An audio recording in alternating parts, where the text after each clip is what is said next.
Hey guys, and welcome to episode, I think this is 5 of In the Zone. With me to my right, your guys' left is Nolan. Underneath me is Barrett. Say hello, guys. What up? So, All right, so thank you guys for both for coming. And so we're gonna talk today, discussing how closing down the season affects eligibility, draft order. What it does to players. How it affects their careers, legacies, and how it improves or drops their stocks per se. Historic teams that could be added. So if NCAA, which I feel like we can all agree that it's eventually it is going to return. It's just a matter of how long it's going to take. You know, and we already know that game is going to be like the most expensive game to ever come because everyone is going to be buying that. But if it comes back, I think we want to see historic teams, added to the game. It's something that back in 2013, 2014, when NCAA 14 came out, it's not something that we thought about necessarily because, as in 2K, they didn't have many historic teams and wasn't a focus. So then we have historic teams that we could be added, rosters that would be fun to play with and online. Football story, so this includes locker room, game, like in game or halftime. Favorite players to watch, the 2010s, and if you want to do last season included, you can. And then discussing the 2007 college football season and why it's the greatest. All right, so again, thanks for coming for both of you. So where do we want to start with this? Do you guys want to start with some football stories to get some out of the way? I got a couple. I know Barrett has a ton, and then Nolan is like capping on the corners off camera. But yeah, you guys want to do some football stories first off from the bat? Sure. All sure. right, I'll get the ball rolling. All right, so Nolan, you're gonna know who this is way before Barrett will. But okay, so we have the star running back, right, at Kleinout. His name is Jamal, right? And so he's an absolute like. Am I allowed to say tank? Is that like an accurate word to describe him? He's just like a cannonball or something. Like he's so aggressive with every single thing. All right. So then we have him. So this isn't track. This isn't football. This is track. But this is around football season. All right. So then we have him, and we have Jordan Robinson. I don't know, Nolan. Do you know who that is? The guy with one arm, the really really buff arm. Yeah. Okay. So Yeah. what ends up happening, right? Is so Jamal and Nolan, they don't like each other in general, right? They never have, and I don't think they ever will, right? So I'm chilling here, like talking to Jordan, right? And so what ends up happening is Jordan trips Jamal. All right, so that already they just already just get pissed off right there. And so Jamal said, "What the hell, man? The f is wrong with you? You absolute n word." I'm not gonna say it. I don't have the balls to say it right now. But okay, so he's just getting pissed, and so he throws a swing, and so I'm over here like, oh crap, and so he misses, and it hits me. I'm like, well, great. I just got hit in the face by Jamal. Well, how am I supposed to meant to deal with this? And so then Jordan gets pissed, grabs Jamal by the ankles. I swear to God, just lifts him up with the one arm.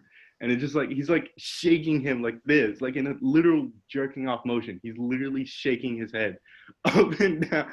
He's like shaking it until Jamal's shoe ends up falling off. And then Jamal hits his head.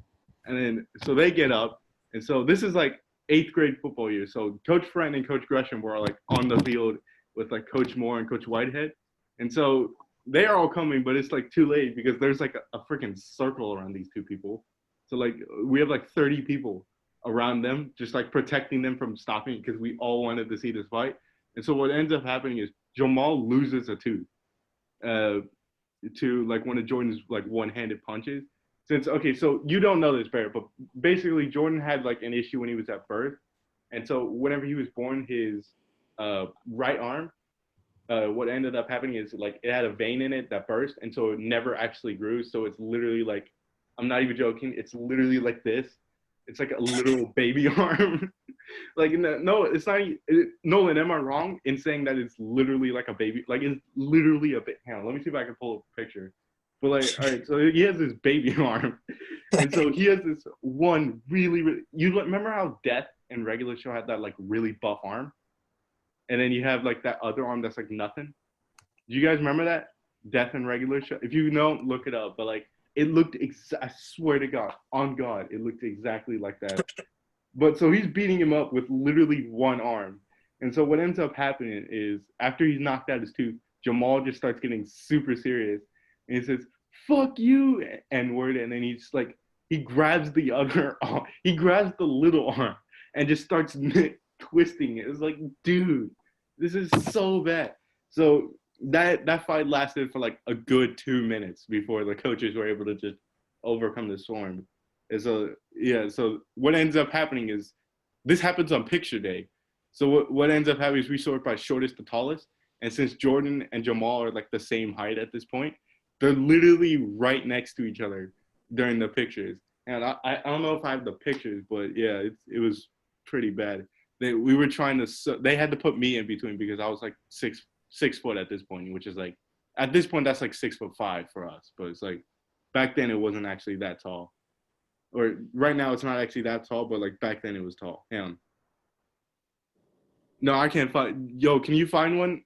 Nolan, can you find a picture of who I'm talking of? Jordan. See if I you don't can have think a I picture. have Right? any of them. Or you don't have a picture, but yeah, that was pretty. That was pretty bad. Just to watch that and be like right there. I didn't. At first, I tried to separate it, and then I realized, all right, I'm not doing anything in this time. Like what am I gonna do here, dude? Like he's gonna kill. They're both gonna kill me. Like Jamal is just an absolute monster. And then Jordan has that really, really buff arm that can knock anyone out in one punch if he really wants to. So yeah. All right, Nolan, you got any lineman stories? I'm sure you guys are like the closest people on the football team. I think that's a pretty accurate. Like the linemen are like bros. You got any good lineman stories? I got one that's not lineman related, but it's like the worst practice I've ever experienced. And it was sophomore year. It was our first padded practice. It was like 100 degrees out. And you remember Kendall Taylor, right?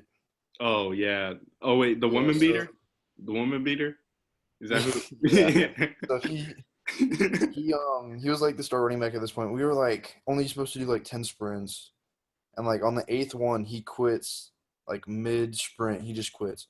Oh, And okay. then the coaches told him to go back in after, like, the coaches get super mad about it. Like he's literally a track star. Like, I don't understand how you can not do sprints when everyone else was doing them. And then he quits. So he goes back inside. He gets suspended for like 2 games. But for the rest of practice, we ran so many sprints to where the sprinkler system turned on mid practice.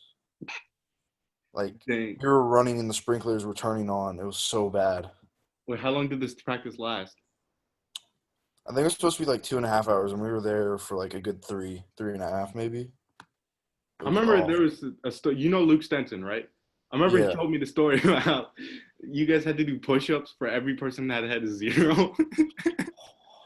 And so he was like roasting the crap. He's like, it's all the black people who are failing right now.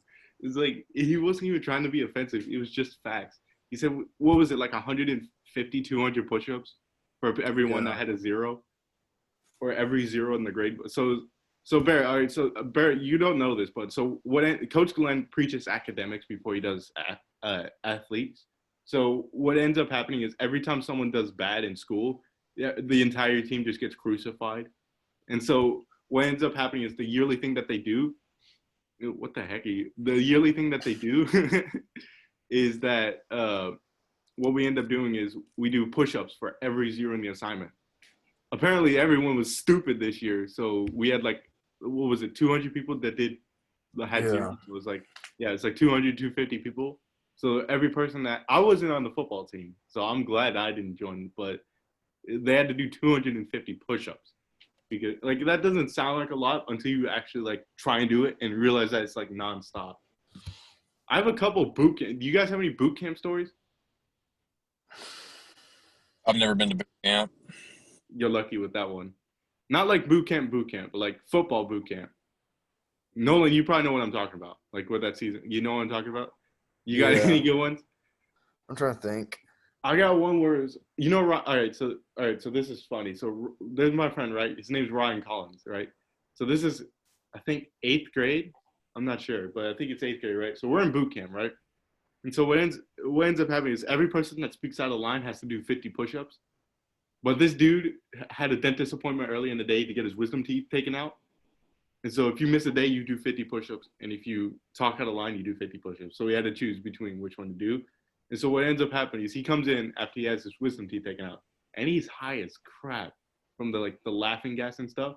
And so what ends up happening is he grabs, I don't even know where he got this from. He grabs a speaker and a microphone and he says, "If you love pinas colada," and he just does the whole pina colada song, but instead of like pina, he says penis colada. And so what ends up happening is at the end of the song, he has on his video, he has a ton of like porn videos saved. He doesn't remember this. I had to tell him this the next day. But what ends up happening is he has a ton of like porn sounds saved on his phone. And so what he ends up doing is he connects it to the speaker in the school, like after the practice ends. And so what he connects it to the speaker, and so he starts playing it after school. Like it's like this dude, like how I don't know. First of all, how do you even get to the speaker? And second of all, how the heck do you not know that what you're doing? Like, why do you? First of all, why do you have that many porn video sounds? Like, it's like second of all, like, dude, does anyone let this happen? Like, you can't.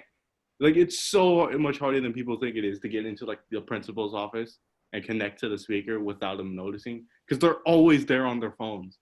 And so I don't even know how he got into it, but he somehow managed that. And so the next day, we had to do, I think, 250 push-ups, our little section. I don't know if Nolan wasn't in the section. He was in a different. There was like 5 sections, right? Right, Nolan? There was like 5 sections. It's like separated, like it's like 5 groups or something, like 1 per coach. And so our section, since we have Jason, Caleb Hudson, who got in trouble the previous day. I'll go over that in a second. And Ryan, we ended up having to do 250 push-ups. So what Caleb did to get us into like 100 push-ups is he cheated on a test. And so how he cheated was like the stupidest way. So like normally if you cheat on a test, you have it like written on your hand, like either like right here, like up in like the sleeve area, right? What this dude literally gets his phone out in the middle of math, has it like right there, like on his thing, and is like smiling every time he's like looking at it. And the teacher calls him up and said, "Caleb, are you cheating on the test?" "No." And he's like, "No, I'm not cheating on the test." And so she's like, "I've never seen a person that look down at their groin area and smile." He was literally just doing that over and over. And so we had to do 100 for that, 150 or 100 for Ryan, and then 50 because Jason just couldn't keep his mouth shut because he's such a dumbass. And whenever he's like he's funny as crap, but he just doesn't know when to stop talking. And so so we had to do 250 push-ups between the 3 of them. So yeah, I don't think, like, first of all, why would you do it with your phone? At least be a little bit more sneaky with it if you're gonna use your phone. Like put it like underneath your shirt or something, like, or right there.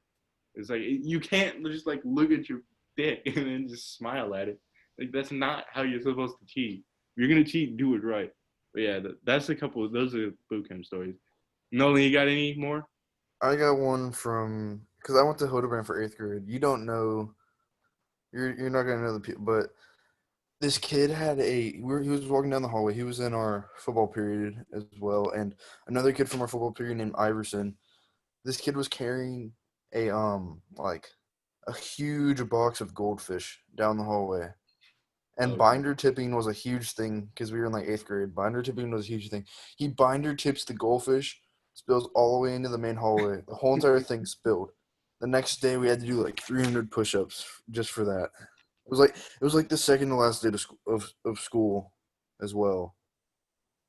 Oh damn! I remember. Hold up. There's one more. There's like 2. There's 2 more. I don't know about the second one. If I'm gonna tell it, but all right. So the first one was. Hang on. Let me think of the exact situation. I just figured. I'll just tell the second one right now. If I remember the first one. All right. So this is like I'm also in cross country in 8th grade, right? So this isn't a football locker room. This is a cross country locker room. All right. So what ends up happening is so like we have the showers, right? So no one ever uses the showers, but it was like a really bad day. I was like proper sweating. I was like, I could smell myself the second I over like the locker room smell. I could smell myself over the locker room. Like, I was like, okay, this is pretty bad. So I ended up going and take a shower, right? And so I also brought a razor. So I was like, okay, might as well get 2 birds with 1 stone over here, right?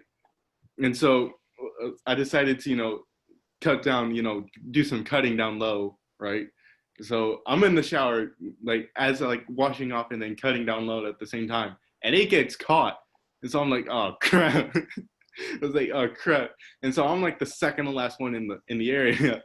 This is proper bad, but it's like I was looking over, I see my friend, I was like, yo, I'll put his name in the chat. Hang on. I don't know if you guys can see it in the chat. Hang on. I'll put his name in the chat so I don't have to say it. All right. All right. You definitely know. I'm like 90% sure you know who this is. Actually, no, wait. No, I just mentioned it was Jordan Robinson. All right. So Jordan's like, he's like I don't know why I forgot it was him, but it's like it was Jordan, right? So it's like Jordan's like over here, like finishing, changing and stuff. Like he's back in his like suit because it's like the day before game day, and so what ends up happening is like Jordan, I got an issue over here, and so Jordan's like, it's like what the hell are you on, bro? It's like you got like a boner or something. It's like no, I got caught over here. He's like, oh, I'll just just pull really hard, and it's like okay. That's not gonna work. So I tried it once and I ripped out like 2 hairs, but it still was stuck in there. It was like, cause it had been like a deep while since I had like deep cleansed, like sometimes it's like short and it's like, okay, yeah, let's get this cut a little bit, to get some cuts, it's not that bad. It's like watering your plants or like cutting a bush versus like mowing the lawn. Like, you know what I mean? Like there's like a difference. There's like a fine difference. So this is like a full on. This isn't just mowing one lawn. This is like mowing the jungle down. All right, next story. Shit's getting kind of gay. No, it gets worse. Is brought to you by Manscaped. It gets worse. It gets worse, my dude. It gets worse. And so what ends up happening is I can't get this undone. And so Jordan's like, all right, man, get over here. I'm going to do that. I was like, no, what are you doing? And he's like coming, he's running full speed. And he just grabs the reach and just rips the whole crap thing. I was like, dude, what is wrong with you? He ripped off the skin, the hair, like he ripped off like everything. I still have the mark, like right, like like how it like whenever it curls up into like the tip, like that little ridge, like he ripped off the whole skin in there. I was like, damn, bro, what is wrong with you? It's like, dude, it's like, why do I have to deal with this crap? He ripped your tip off. No, not the tip off. He ripped the skin. He ripped the skin leading into the tip. Yeah. I don't know how. I can't like show it properly because I just show. Like, no. Are you kidding me? No, I'm not gonna show my dick on camera. Are you kidding me?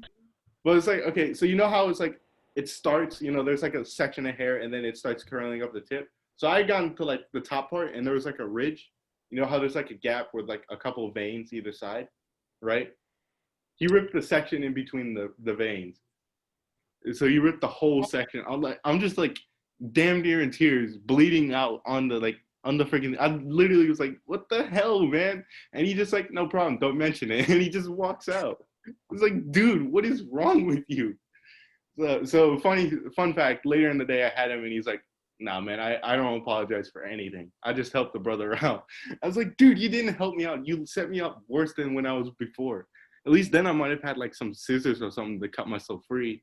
But at this point, this dude just ripped off like a whole portion of skin. I mean, it eventually grew back, but there's still like some scars there. Like there's literally still a scar. Like you can see where it was. It's like, dude. Fun fact, I've never cut my pubic hair at school.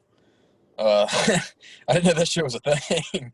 I did it just because I was desperate because I knew I wasn't going to do it in any other situations. I was like, all right, might as well, because like it's going to be painful if it's dry, obviously, unless you lose like a crap ton of scissors. So I was like, okay, might as well do it, make it where it's at least like manageable, so when I could get home. But I was just like doing this, so it just gets caught and he just like rips it off. I'm like, dude, what is wrong with you? But yeah, Jordan has like a ton more stories, but like not many of them are like that's like borderline like rated R levels. It's like that's like on the gayer side of things, but it's like he gets way worse, bro. He gets way worse. Trust me. Hang on, wait, I'll put it in the scenario. There's another one. I'm not gonna say. Hang on.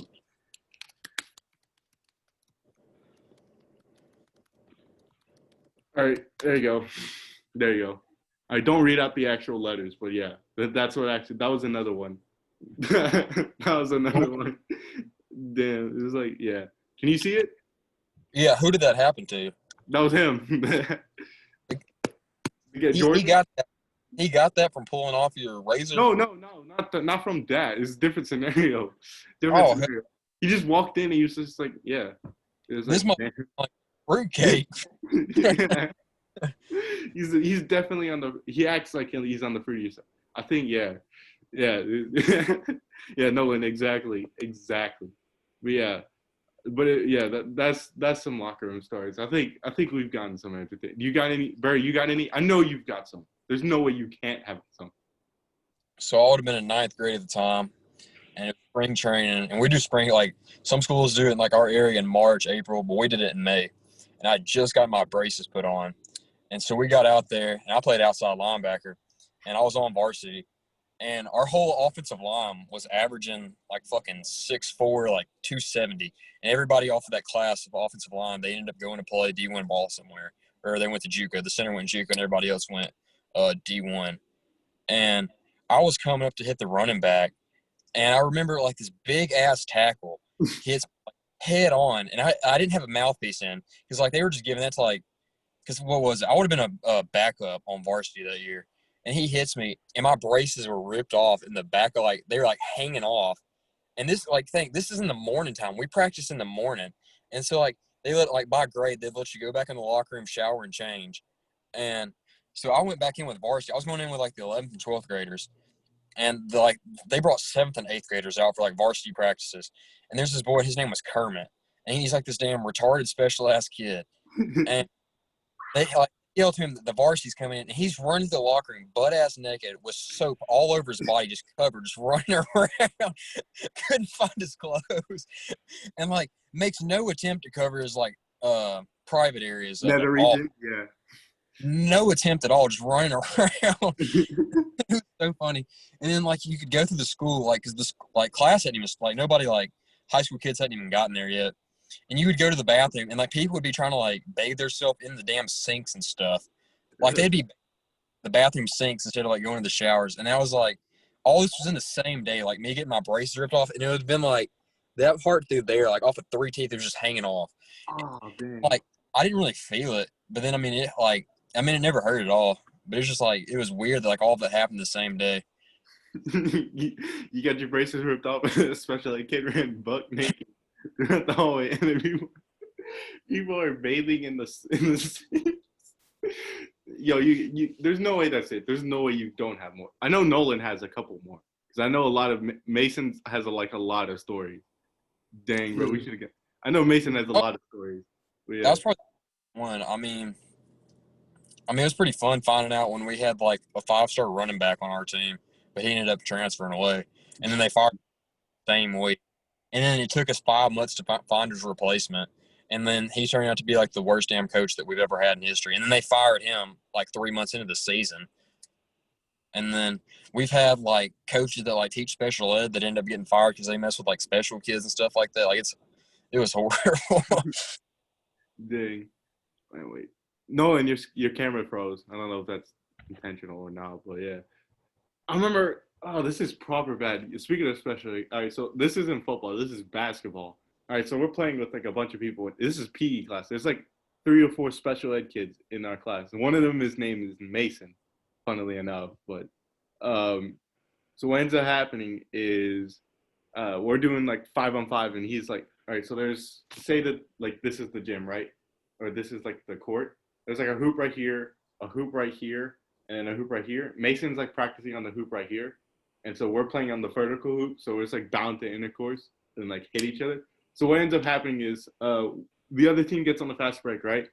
And so this gym is unusually packed for this morning. You know, normally it's just us, the PE kids. But there was like a couple of classes where like teachers didn't show up. So they just chilled here.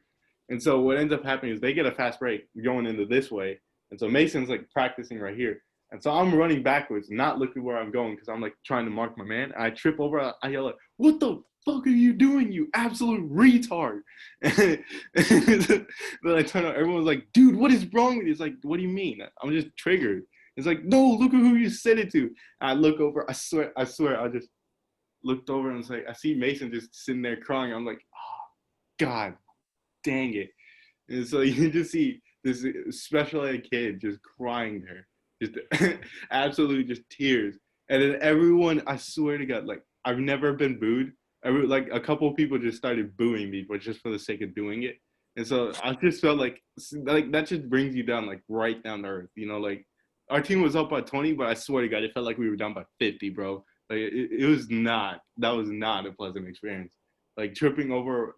First of all, just tripping over the special ed kid and saying, "What is wrong with you, you retard?" and then getting him to cry. Like you just feel so bad whenever that happens. Well, it was all good. We ended up still winning by 30, so all was forgiven. We're all good over here.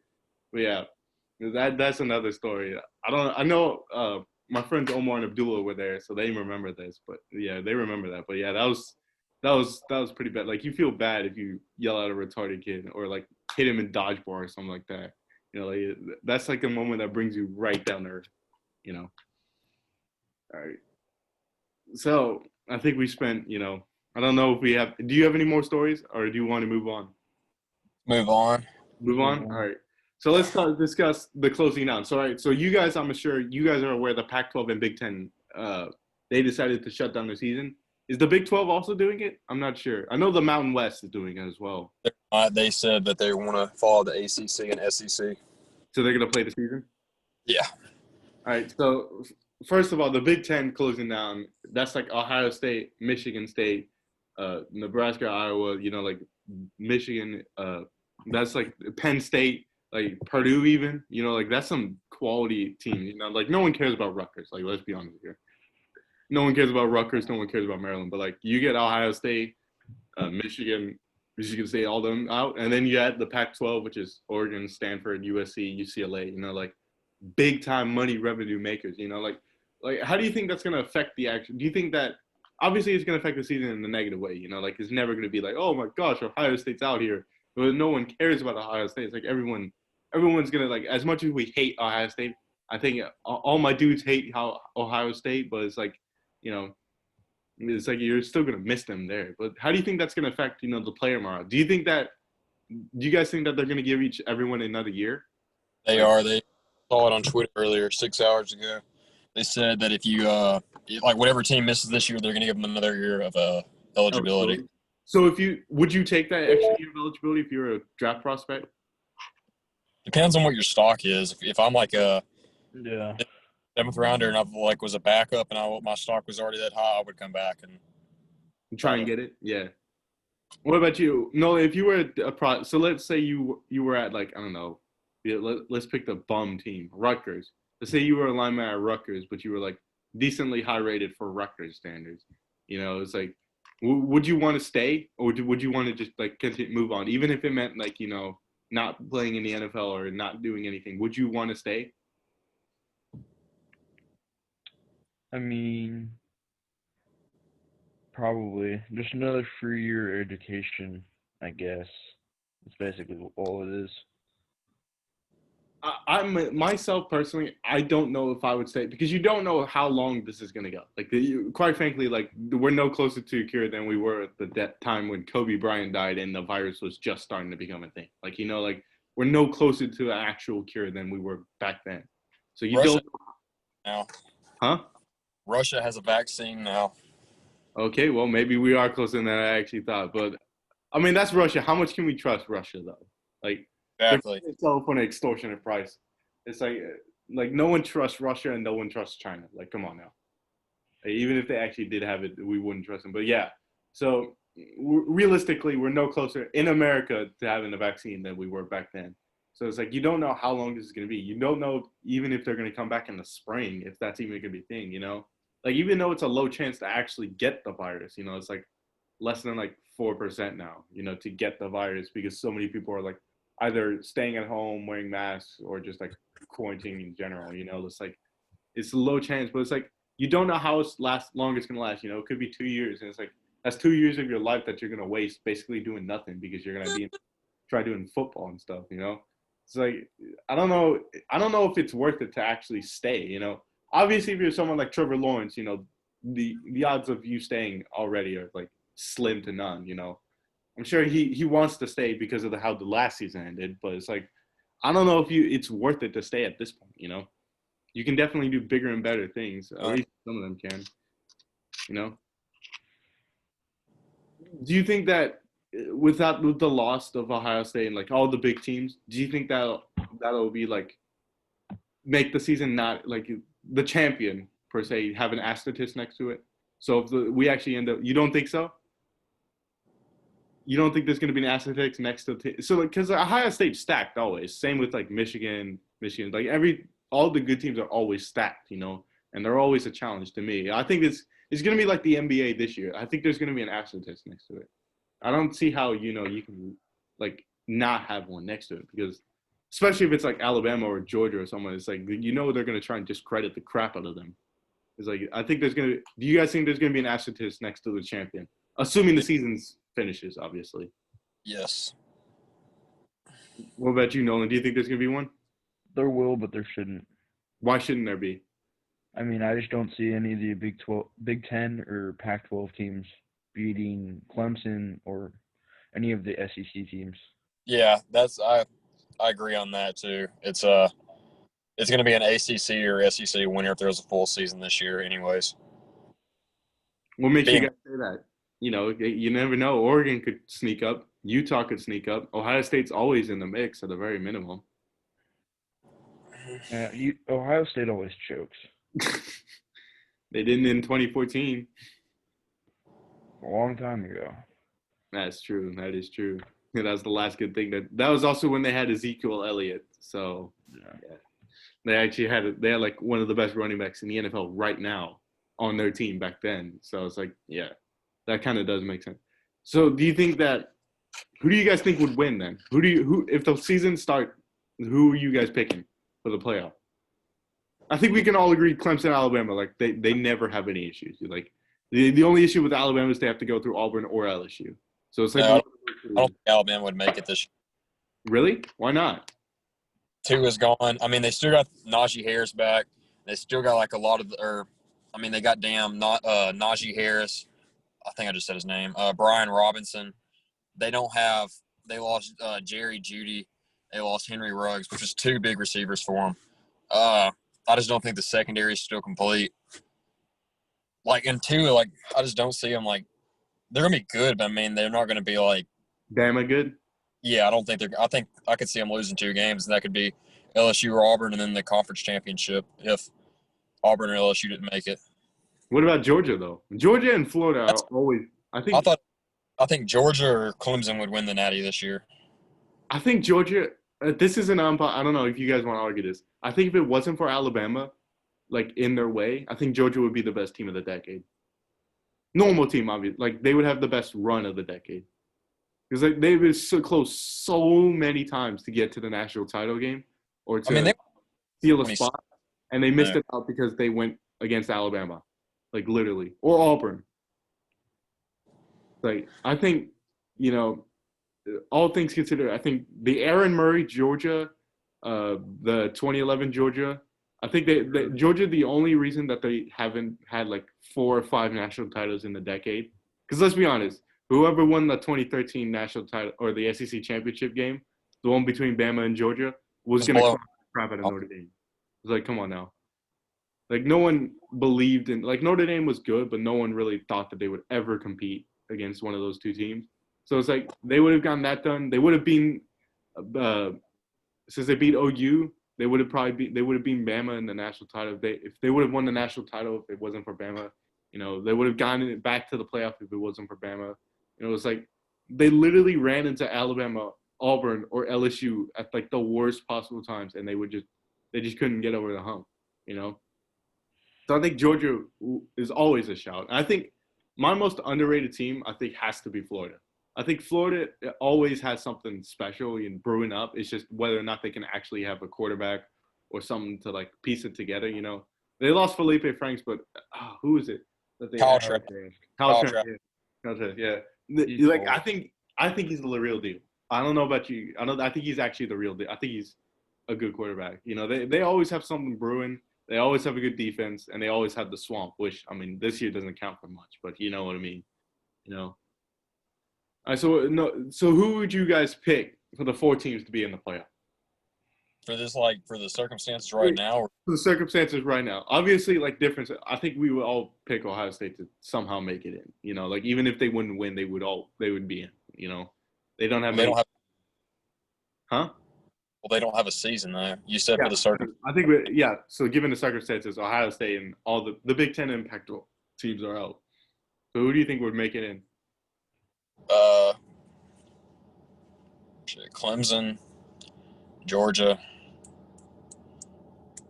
Georgia or Florida, I don't know. I don't really think Jamie Newman's all that.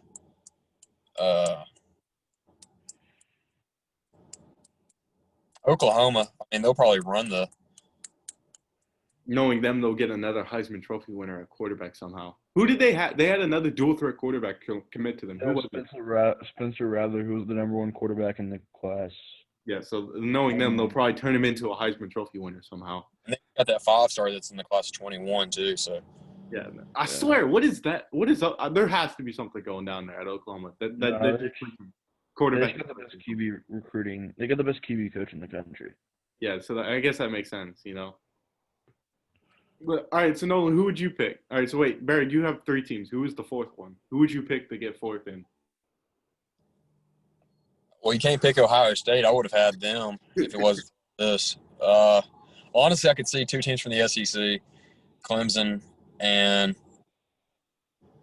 to be honest, I could see Auburn in it with Bo Nix. I mean, Just so you think he's legit? I think he is. I mean, he looked legit against Oregon and against many teams. He just didn't do it towards like at the biggest moments. He would always like it felt like he always faded. Not like I mean, he fucked Alabama. fair enough, yeah. He just lost to Minnesota, which I mean, like that was a bowl game. Like nobody cares about bowl games unless you're in the playoffs, though. Yeah, but Minnesota was I think Minnesota, even if Auburn took that Minnesota team was something else. You know, they had like it was like Iowa State a few years ago, where it's like they had some run going. Like you just couldn't beat them. They just beat themselves if there was anything, you know. So I think that Minnesota would have finished that off. I don't know if they would have, you know, if Auburn was going full tryout, I don't know if they would have done it. But like 95%, I'd still take Minnesota, you know. But like I think. Obviously, I think we have to put Clemson because there's no one left in the ACC. You know, like Florida State's like on the down. Miami, we thought that they were going to be something, but then they just disappeared really quickly. I wish they would have been back. Virginia Tech is like always good, but never great. You know, not great enough to compete for a playoff. Same with Virginia, at least now with is it Bronco Mendenhall? Is that their coach, or am I thinking of someone else? For Virginia. No, for Virginia. For Virginia. Shit, I don't keep up with them. Yeah, but I remember watching. It was like they were playing Clemson well until Clemson like killed them in the second quarter. It was like I think it was 14-14 with like 7 minutes left, and by the end of the half, it was like 42-14. So they just like went on like an absolute tear. Clemson was like, "Nah, we're done playing with you guys. We're out of here." So all right, so hang on. So Big 12 would OU? Wait, is the Big 12 gonna stay? Yeah, right. They're staying, right? So I think, ooh. Oklahoma State would Oklahoma State's always decent, but not great enough. I think I think Clemson, 2 SEC teams, and then whatchamacallit. Then I'd say Oklahoma would probably get in. I think Texas. Hell no. Texas Sam is Ellinger back for his senior year. Bro, Texas is never back. They said that they were back whenever they beat Notre Dame and they lost to Kansas. I'm not saying they're back. I'm just saying, like, for this year with the circumstances, Sam Ellinger's back for his senior year. They had the number 3 recruiting class 3 years ago, and they're all back for their junior season. Like, if none of them opt that. Can you really see them beating Oklahoma once this year? No, I can't. They always they mess it up against Oklahoma, always. They beat Oklahoma when they had Kyler Murray in the regular season, and they kept it close in the conference championship game. True, I guess, but you know, if I'm putting money, I'm putting my money on Oklahoma. Pat Riley. It's not Pat Riley. Lincoln Riley. I don't know why I said Pat. You know what I mean? You know? All right. Hold up. Oh, Nolan's computer is bugging, so he's going to join back on his phone. All right. And let me admit him. There you go. All right. No. Oh, okay. I was about to say Nolan's has like 2 things. But yeah. Nolan, who would you put in? I know you're a big Kansas fan, but, you know, I don't think you're ready to say that you're back yet. No, okay. This is what I think Clemson, automatically they're getting in. No one's going to challenge them this year. Yeah, nobody's challenging them this year. I think Big 12, I think Oklahoma's going to get the 2 seed or the 3 seed. And then SEC, Georgia's going to come out of the East. And I think Auburn's going to come out of the West. So you think there's going to be 2 SEC teams? Do you think that's a given? I think, I think LSU could sneak up on Auburn, though, because Jamar Chase is just he's just such a beast. If their quarterback play can get it together, they'll be fine. I mean, we they won't saw be as what good they as did last year. last year. That LSU, I think that's in contention for the best offense we've ever seen. Yeah. I don't think anyone's – that's at least in contention. You know, like Here's Joe Burrow was – huh? Here's the statement. LSU had like 7 draft picks last year. Lost Joe Burrow, Edwards-Helaire. I mean, they got John Emery, but I mean their defense is not going to be where it was. And Auburn lost to him 21-20, and Auburn's basically returning everybody. So That it's is like true. Yeah, I forgot about that. They are returning it basically. Yeah, and then they have Bo Nix. Yeah. That Auburn team, Auburn, I swear, always has a good team, but I swear they're like missing 1 or 2 pieces that just kills them. coach. If Yeah. Nick Saban, Auburn's coach, like Auburn would be, oh my God. Well, Nick Saban at the Arkansas head coaching job would turn him into a super fan. Nick Saban anywhere turns him into like a national contender because it's Nick Saban. You know, like he'll get every recruit basically. You know, I feel like if we were playing a normal season, I would put Ohio State in. Not Kyler. Why do I keep saying Kyler Murray? Who was the quarterback that messed up big time last year? The one where you like had that meme where he's just doing that. Justin Fields. Justin Fields. There you go. Yeah, I feel like Justin Fields he's coming back, right? Or he would have come back, right? Yeah, he would have been a junior Yeah. Do you think he would have come back? for next year. Yeah. No, he'll be a top 5 draft pick. Yeah. I feel like Georgia's always decent. You know, Fromm was great. You know, Would be there this year. Jamie Newman wouldn't have transferred there, and then Georgia would have been my favorite to win the national championship if he would have stayed. they always have a great defense, and they always have like an absolute stud offense. You know, like everyone's good in their positions, and then Calvin. Well, I feel like I would have to be bad to Florida. I think Florida. I don't know what I am. I just get Florida vibes. You know, I don't know. I just get Florida vibes that they are a legit team this year. You know, I mean, there's not really many legit teams to choose from. There's only like 8. Whereas opposed to last year, you had like 15, 20 teams that could beat each other up on any given week. You know, now it's just like 8 because like half the conferences are gone. So I think that we have to put them in. So do you think that people's draft stocks drop because people have had more time to look at them? So like, for example, Trevor Lawrence, do you think his draft stock will drop? You know, because there was no guarantee that he was going to come back. I mean, obviously, I'm pretty sure he would have come back, and I think he is coming back. But I think he'll be a pick. So, I mean, he'll play this year since the ACC on, and then he's.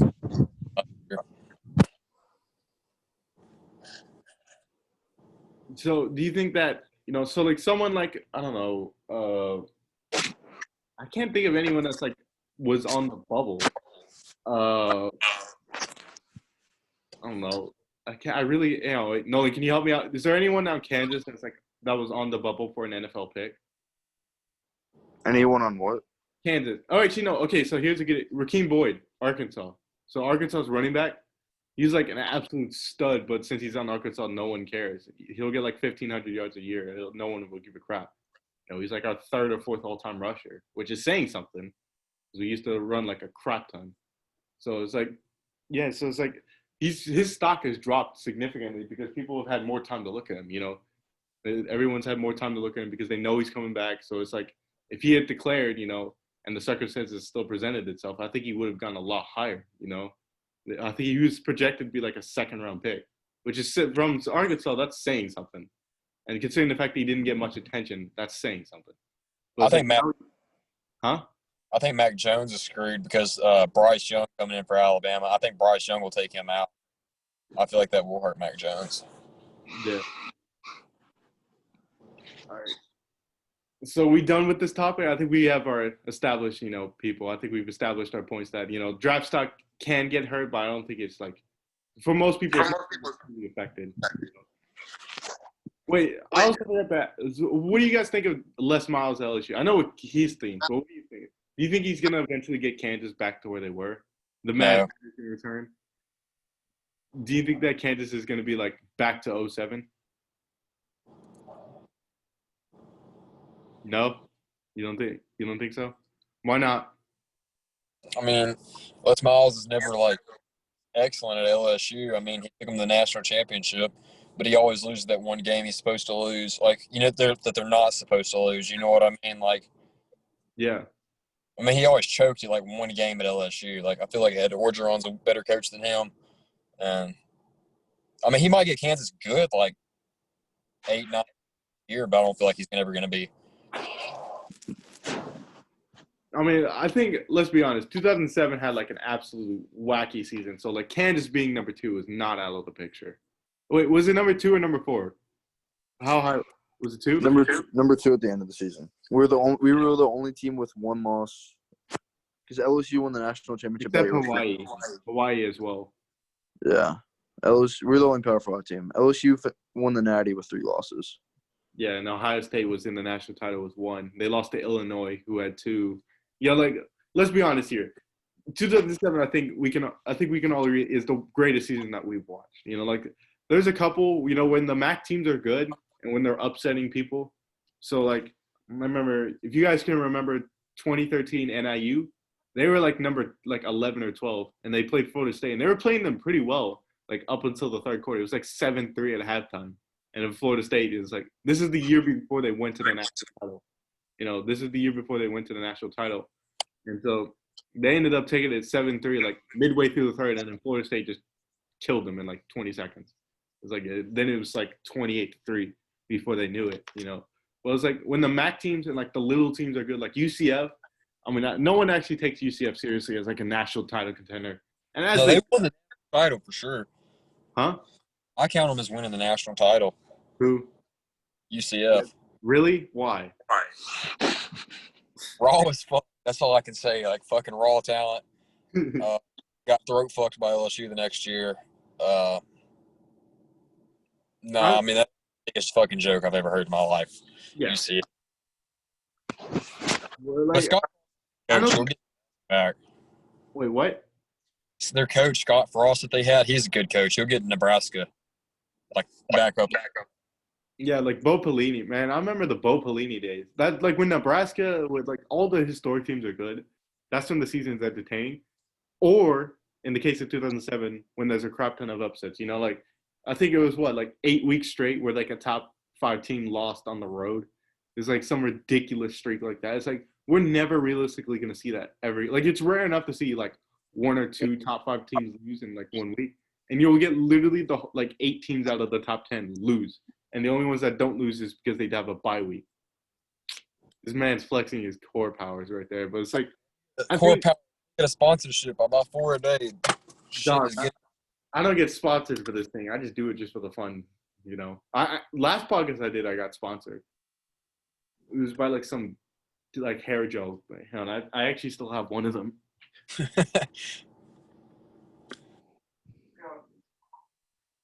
Dude, it was the fucking pubic hair story for me. That was some weird shit. Hey man, I can't control it. It was Suave. It was like a B-Tech Suave, but it was like, yeah, I actually had a sponsor. I thought I had it. It was something like similar to Suave, like the hair gel. But yeah, but I think what is it? 2007 started with Appalachian State. Yeah, Texas Tech like unranked beating Oklahoma. Was it LSU losing twice in double overtime or triple overtime? My bad. They were undefeated in regulation. You know, they lost to Arkansas and Kentucky in triple overtime. Which, by the way, how does that happen? Triple overtime once is rare enough in a season. That happened twice, and they lost both times as the number 1 team. And then they dropped to 8 and still made it to the national title game, like the next week. Like that does not happen any other season. Like normally the dream gets killed, you know. Then you have Vern Lundquist calling the SEC on CBS instead of whoever the crap they have now. Who is it that they have now? I think it's used to call the ABC games and then he got called a weirdo. Musburger. Yeah. Brent. I I think it's Brent Musburger that calls it now. Wait, is it Brent Musburger that calls it now for CBS? No, that's Gary Danielson and whatever the hell the other dude's name is. Yeah, the other guy. Yeah, you know what I'm talking about though. Yeah. Like yeah, Vern Lundquist calling it the SEC on CBS. Ohio State losing at home despite having like a 23-game win streak at home. You know, it's like you have a bunch of players and teams that just like broke out. Like USF got to the number 2 spot before they lost to freaking Rutgers. But Boston College with Matt Ryan got to like number 2. Kansas got to number 2. Oh crap! Who else? I know there's like a couple more that I'm just forgetting at the top of my head. Cal had that absolute brain fart, got to number 2. This man's still flexing. I have no clue why he thinks he's doing this. He's like flexing with a Mustang. Wait, is that yours? Yes. Yeah. Of course it is. All fun and games until you Paul Walker into the guardrails. It's all fun and games until your cousin drives it into a roadside ditch. Do you remember that? Yeah, Z. Doing that. All right, so Nolan, so you don't know this, but we have this one cousin named Zeke, right? And so what he does, this is when he's like, what? Is this when he's like 7 or something like that?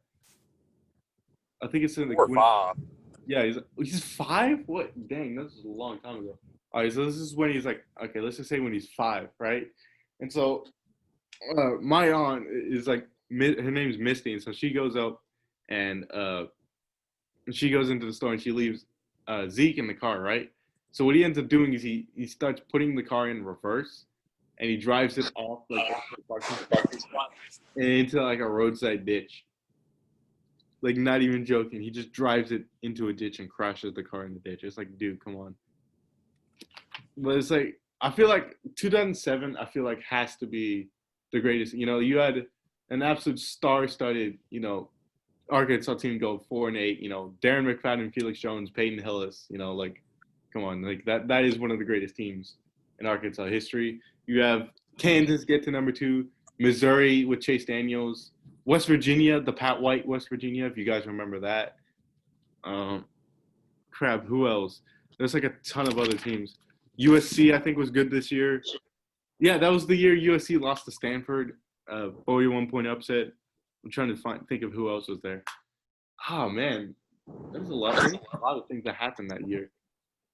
I mean, like, the craziest one had to be Kansas. Like, no one expected. Who was it that was the coach? I remember I told no. I remember I was Mark Mangino. Yeah, Mark Mangino, an absolute legend.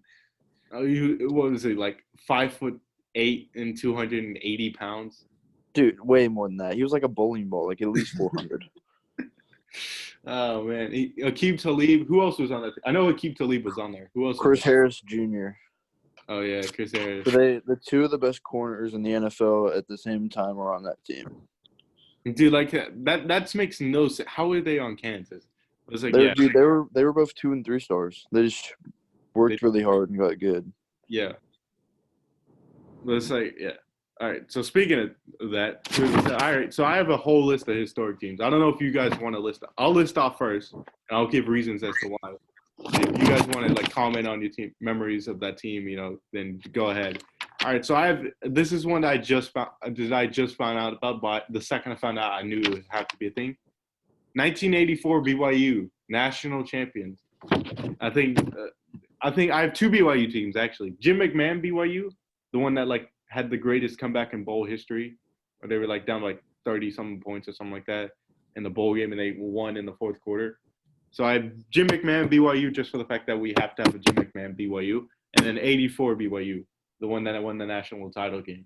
So I think BYU and the Independents are represented nice. You know, like who is it? Roger Staubach used to play for like Army or something like that.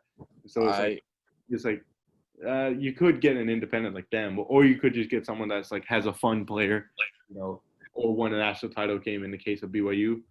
So then I have. Can I say something about the BYU team? Huh? Can I say something about that BYU team? Yeah, go ahead. Okay, so they did not deserve to win the national title at all. They never played anyone other than Michigan. Yeah. Wait, hang on, your camera's off. Okay, they opened up the season with number 3 Pittsburgh at the time. They're number 3, but they finished I think like 4-8. and then they played Michigan, a 6-6 Michigan team, in their bowl game, and somehow won the national title.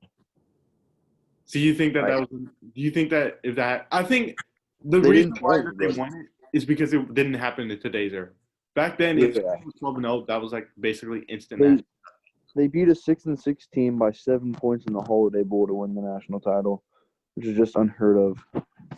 Yeah, it was like if that happens now, like UCF never got taken seriously. You know, UCF no one takes seriously, and no one still takes it seriously because like they never played anyone. I remember this is an example of like this is when a team would take. So Houston, the Houston Cougars. Do you guys remember that a while ago?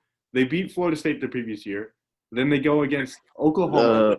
They had the kick 6 against Oklahoma. Yeah, Oklahoma, Yeah. Louisville, West Virginia, and it's like one other team that was like absolutely stacked by those standards. You know, it's like it was Cincinnati. And Cincinnati was like top 20, and they beat basically all of them. They lost to UConn. It's like if they had won every game, I think everyone would have taken. Like that's a situation where it's like, okay, we can take this team seriously. They beat Louisville. They beat Oklahoma, led by Baker Mayfield, by the way. And it's like, yeah, that is like that's when a group of 6 team or like a non-Power 5 team gets taken seriously. I think because BYU played in an era where like records mattered more than the actual who did you play, how did you beat them, how did you win against, or like how did you show against them? Is like I think if that happens today, BYU does not win the national title. I think everyone here can agree. If you play like the number 3 team that turns out to be garbage, and you play a 6-6 Michigan team in like a Holiday Bowl, you're not going to win the national title game now. Like, regardless, you know. So I have those 2 BYU teams. So then I have Archie Griffin, both virgins, the Ohio State, the only 2-time Heisman Trophy winner. I think he has to get a representative in this team.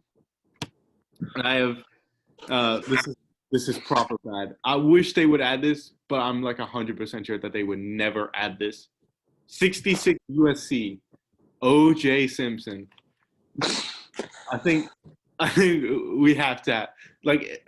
Yes, it's controversial as crap, but I think like that team was not that bad. I think they were like 11-2 or like 7-2 or whatever like the full game season was. They lost 2 games out of like 10 or something like that. So it's like they weren't bad. They lost like 2. The only 2 teams they lost to were Nebraska and Notre Dame, which like, makes sense. You know, like it's Nebraska and Notre Dame of the 60s. You know, like Nebraska went to the national title, or like was in the national title race, and then Notre Dame's Notre Dame. So it's like, yeah, that makes sense. You know, and plus, who wouldn't want to play with O.J. Simpson? You know, like O.J. Simpson, like yeah, you off the field he has like a ton of issues, but it's like on the field the man was a baller. So I think that has to be one. I put 2016 Iowa, the one that went to the Big Ten championship and then eventually got crushed by Stanford. The one that led by Ian Desmond, C.J. Fierowowski, or however you say his name, Nate Stanley as well. And I think there was like 1 or 2 more people. It's like yeah, that team, Desmond King as well. I think yeah, that team was like, I think that was a very underrated team. I think that's something that's like I don't think they would actually add it, but that's something I myself would like to see. I would like to see an Iowa team get in there. Like I was notorious for like killing people off in the big games. Like if you go into like the Iowa State, what the heck is Nolan? What the heck? It's like if you go into Iowa in like a midseason game and like a nighttime especially, you're so screwed, especially if you're a big team. So I think Iowa would be a nice one, and I don't think anyone is going to argue with these 2. 2011 Alabama, 2011 LSU, 2011 Oklahoma State. I think those 3 teams. I put Stanford as well because they had Andrew Luck that year. But I think those 3 teams definitely have to be in there. Like 2011 Alabama, 2011 LSU, their entire defense, like legit. Like how have we ever seen that before? Where 22 players got drafted into the NFL or are at least still playing in the NFL.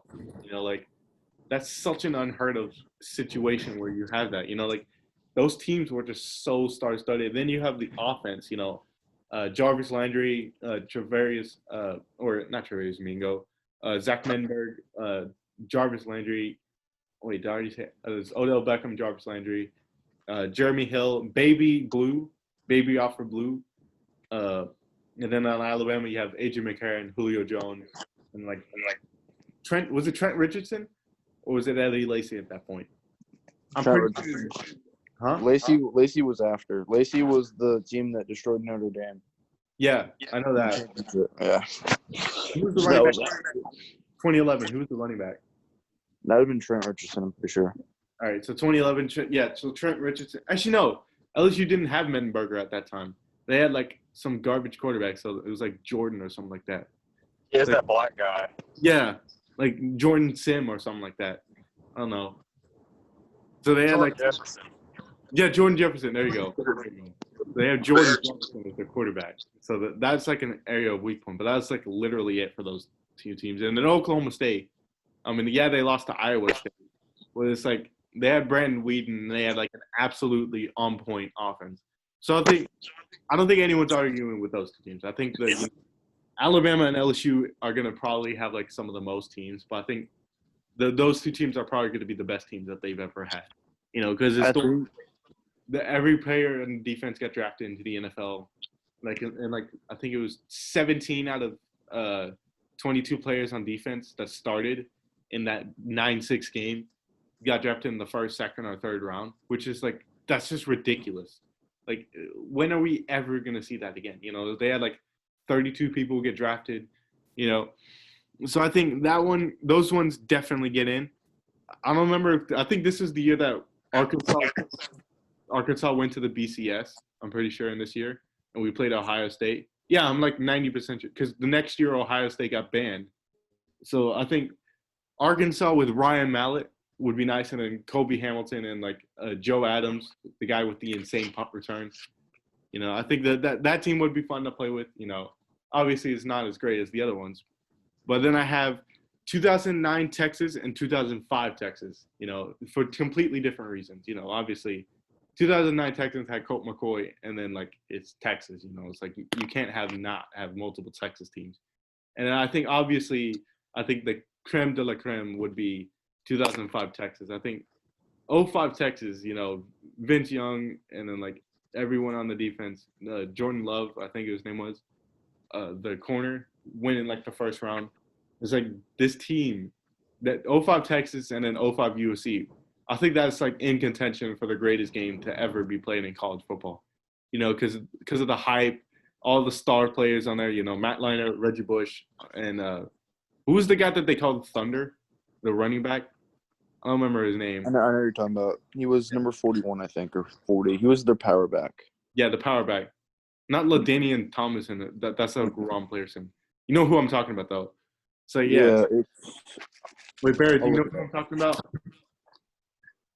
Wait, hang on. Is Barrett gone? Yeah. Barrett, can you hear me? Yeah.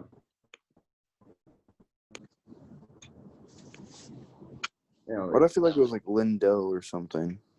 Yeah, let me check the 04 roster.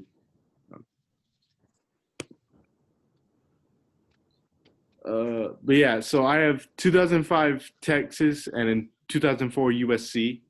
And 2005 USC football.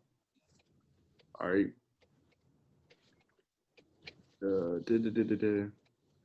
Pete Carroll's the head coach for USC back then. Yeah.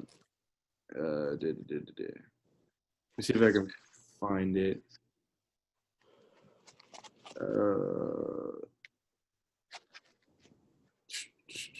They don't actually say it. Dang it. Oh, yeah, Lendell White. That's what Lendell White. There you go. I knew it was like Lindell or Lendell. It was Lendell. Okay. Yeah, no offense. Like We all knew that was like a really black name. No offense. It's like I knew it was a black name. I just didn't know how black it was. Like you don't see a white man be called Lendell. Like you don't see Lendell White as the name. But it's like, yeah. So I have Lendell White. Wait. Barry, is something wrong on your side? I can't see you. Yeah, like I think my service just cut out or something. All right, so at least we can hear you. I can still hear you. I just can't see you. So just join the video whenever you can. But it's like, yeah. So what do you guys think of those so far? Do you think that's like would you change any of them out? I Yeah. think you gotta add 2011 Baylor because they had RG3. That would just be he'd be so much fun to play with. Dude, yeah, him and Russell Wilson. Was it 2011 Wisconsin as well? Dang, bro, Nah, 2011. I think it was like 2013. Was it 2013? No, 2013 was the year RG3 got injured, and that was the year he played Russell Wilson. So I'm pretty sure it was 2012 or 2011. Oh yeah, I forget that Russell Wilson was a rookie the same year. Yeah. Yeah, it would have been 2011 then. So It you would doesn't have feel had like Russell Wisconsin Wilson was with 30. Russell Wilson, middle Monty Ball, like baby Melvin Gordon, and then like James White. It's like, dude, that team would have been like Russell Wilson and 2011 Baylor. Like those two teams would have been so fun. But I think like let's be realistic here. Obviously, tier 3 would be the 84 BYU, I think it was 81 BYU, and then the Baylor and Wisconsin teams. Like even though they would have some insane players, like so like they would all be there for like a different reason. I think that they would always, all of them would be like lower tier. I think tier 1 would be LSU, Alabama, obviously, and then Oklahoma State. I think would have to be in there. And then tier 2 would be the Archie Griffin, Ohio State, because like let's be honest here, he got better his second year, so he's definitely at least a 99 in one of them. So like, and then, He's a 99 in both if he's a Heisman. yeah, but like I don't know, they might value like he won the Heisman when he was better his second year. I think like Tim Tebow, he was like a 97 like the year after he won the Heisman in like NCAA 08, and then like in 10 he was like a 99 because he won the Heisman again. Was it again? Was it him again? No, it was Sam Bradford. Oh, I'm thinking of someone else.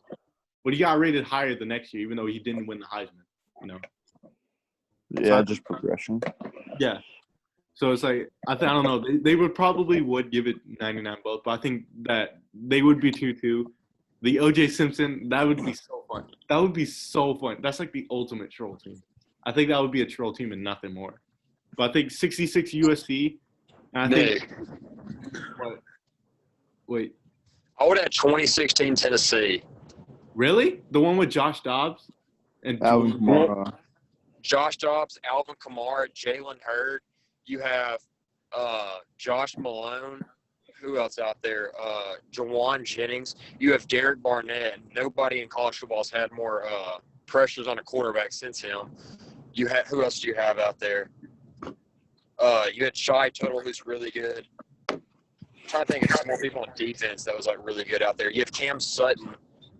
Yo, Cam Sutton. I forgot that man. That's Coach Jones just couldn't put the team together, but that offense was stacked. Yeah, like that was I forgot how good that team was on paper, like obviously they didn't like work out as well. They were like still like what, 93, 8-4 or something like that going in the bowl season. Because of the coach Butch Jones just couldn't do anything. But I feel like that would be good. I think that would be a tier 2 because of the offense. I think that's like it's like the 04 Suns where it's like they have an insane offense but just like nothing on defense. Because I don't think that would be there. So I think I feel like people forget how good Arkansas has been. I think 2011 Arkansas would be tier 2 because that team is top to bottom good. Like I think we had 11 people go into the draft, and like I think 9 of them got drafted. It was like, and a couple of people. Peyton Hillis was like a 7th round pick, and he ended up becoming on the Madden cover. It's like, yeah, that team was, or not Peyton Hillis. Had like an SP level player. I'm thinking of a different Arkansas team, but it's like, yeah, I think Arkansas would be there. I think Texas. What we saying about obviously 05 Texas goes into tier 1. I'll put this into 3 tiers, but it's like I think 05 Texas goes into tier 1. What about 09 Texas though? Yeah, I'd put them in the bottom of tier 1 or the top of tier 2. You think? If Colt McCoy would have got hurt, they would have won the Natty that year for sure. Yeah, they were. I think what people forget is that they were as good as Alabama was. I mean, they almost lost to Nebraska, but they were as good as Alabama, if not a little bit better. Nebraska was in their prime then, though. They didn't have. They had an insane defense, but I think they had Ndamukong Suh. I remember who was it? Mac Brown. Was he? Yeah, he was the coach back then, right? For Texas. Yeah, he's the coach. He's the best player that he's ever played, or he's ever trying to game plan. Yeah, like 12 tackles, 5 sacks, and like 2 fumbles for us. The only reason they didn't win is because they had no offense. Yeah. So, is there any other team? I'm going to list off some more teams. All right. 2008, Texas Tech. 2008, OU. And 2008, Oklahoma State. Oklahoma State has Des Bryant. 2008, Texas Tech has Michael Crabtree. And then 2008, OU has, like, the second highest rated offense ever, like, statistically. And they have Sam Bradford before his, like, brain totally went to shit. You know, like, before if you looked at him the wrong way, he would get a concussion. Like, it was before that. You know, so it's like this is before he was starting to get injured. So I think I don't know. I feel like 08 OU, because of the offense, would go into tier 1, but I don't think that they're as good. But what about Oklahoma State and Texas Tech? They both teams won 10 games, or all three teams won 10 games. You know, and they only lost to each other. So it's like, I think Oklahoma State has always had a decent team, but I don't know if you can ever put them in the truly, truly, truly elite unless it was like 11, you know? What do you guys say? Do you guys think that those three, do you think it would be tier 1, tier 2, tier 3 for those three? Yeah. I had 2017 Georgia. I have them listed as well, but I don't think that's too recent. I think 2016 and before is like the only team I think in the 2018, 2017 era, like past 2017, would be the Oklahoma Sooners, the 2018 Sooners, the one with Baker Mayfield. I think that's the only one that they would actually consider putting because it's Baker Mayfield. Well, I don't think that, you know, I don't think that that's like, because, you know, that's why in 2K, that's why no one sees the 17 Warriors, even though they have the 16 Warriors, they don't have the 17 ones with the KD. You know, that's why they don't have KD on the Warriors team, is because it's too recent, you know. That's why there's like not a Raptors team, not like last year's Raptors, you know. That's why they didn't have the Kawhi Leonard led Raptors, because it's like too soon. So that's why I didn't put them in there. All right, so then I have 2006 Arkansas, Casey Dick back when he was actually good, Felix Jones, Darren McFadden, Peyton Hillis, and then like a couple of players on defense, James Jones or James Jono or something like that. He's like, he got drafted in like the 5th round as a corner. 2012 Stanford, Kevin Hogan, Tyler Gaffney, Zach Ertz, the team that denied Oregon from going to the national title 2 straight years. 2016 Stanford, Bryce Love, J.J. Arcega, Whiteside, C.J. Costello. The name on that. 2004 USC already named there. 2012 K-State. This is one that I've been wanting to talk about. Tyler Lockett and Colin Klein. Dude, how They got long? their shit rocked. Dude, how long has it been since you've heard Colin Klein? Dude, Not that long. Yeah, but it feels like an eternity. You know, when was the last time you heard his name seriously mentioned? You know, like he went into the Heisman voting. You know, I mean, obviously he was going to lose. Johnny Manziel, I think no one was arguing that he was going to win. So 2012 K-State, 2012 Bama, Amari Cooper, and Eddie Lacy led. I put that there just to know that was the one that, like, that's what I meant. 2012 Notre Dame, the one that lost 42-14 to Bama. The Manti Te'o girlfriend. Yeah, the fake girlfriend. That was such a funny scenario. 2012 Wisconsin, Monte Ball, Melvin Gordon, James White, all in their prime. 2012 Clemson with, wait for this, Taj Boyd, Sammy Watkins, DeAndre Hopkins, and Martavius Bryant. Like, that receiving core, bro. That is some stacked level shit right there. That was before they developed like a run game and a defense. Now it's just like Clemson's like out of hand with their talent. Like, honestly though, but I think that 2012 Clemson has to be there. You know, I think that would be tier 1. I think that actually is tier 1. Like, that offense alone, like those 4 people, that's enough to win you any game. Much less, you know, back then, even though they only went like 9-3 or 10-3 because they won the bowl game against LSU. I think that team does it. I think 2012 Notre Dame. Wait, what were you saying, Barrett? I didn't say anything, but I'll add a team, and I know you're not going to put it in because it's 2017. But 2017 Alabama, you have Jalen Hurts and Tua.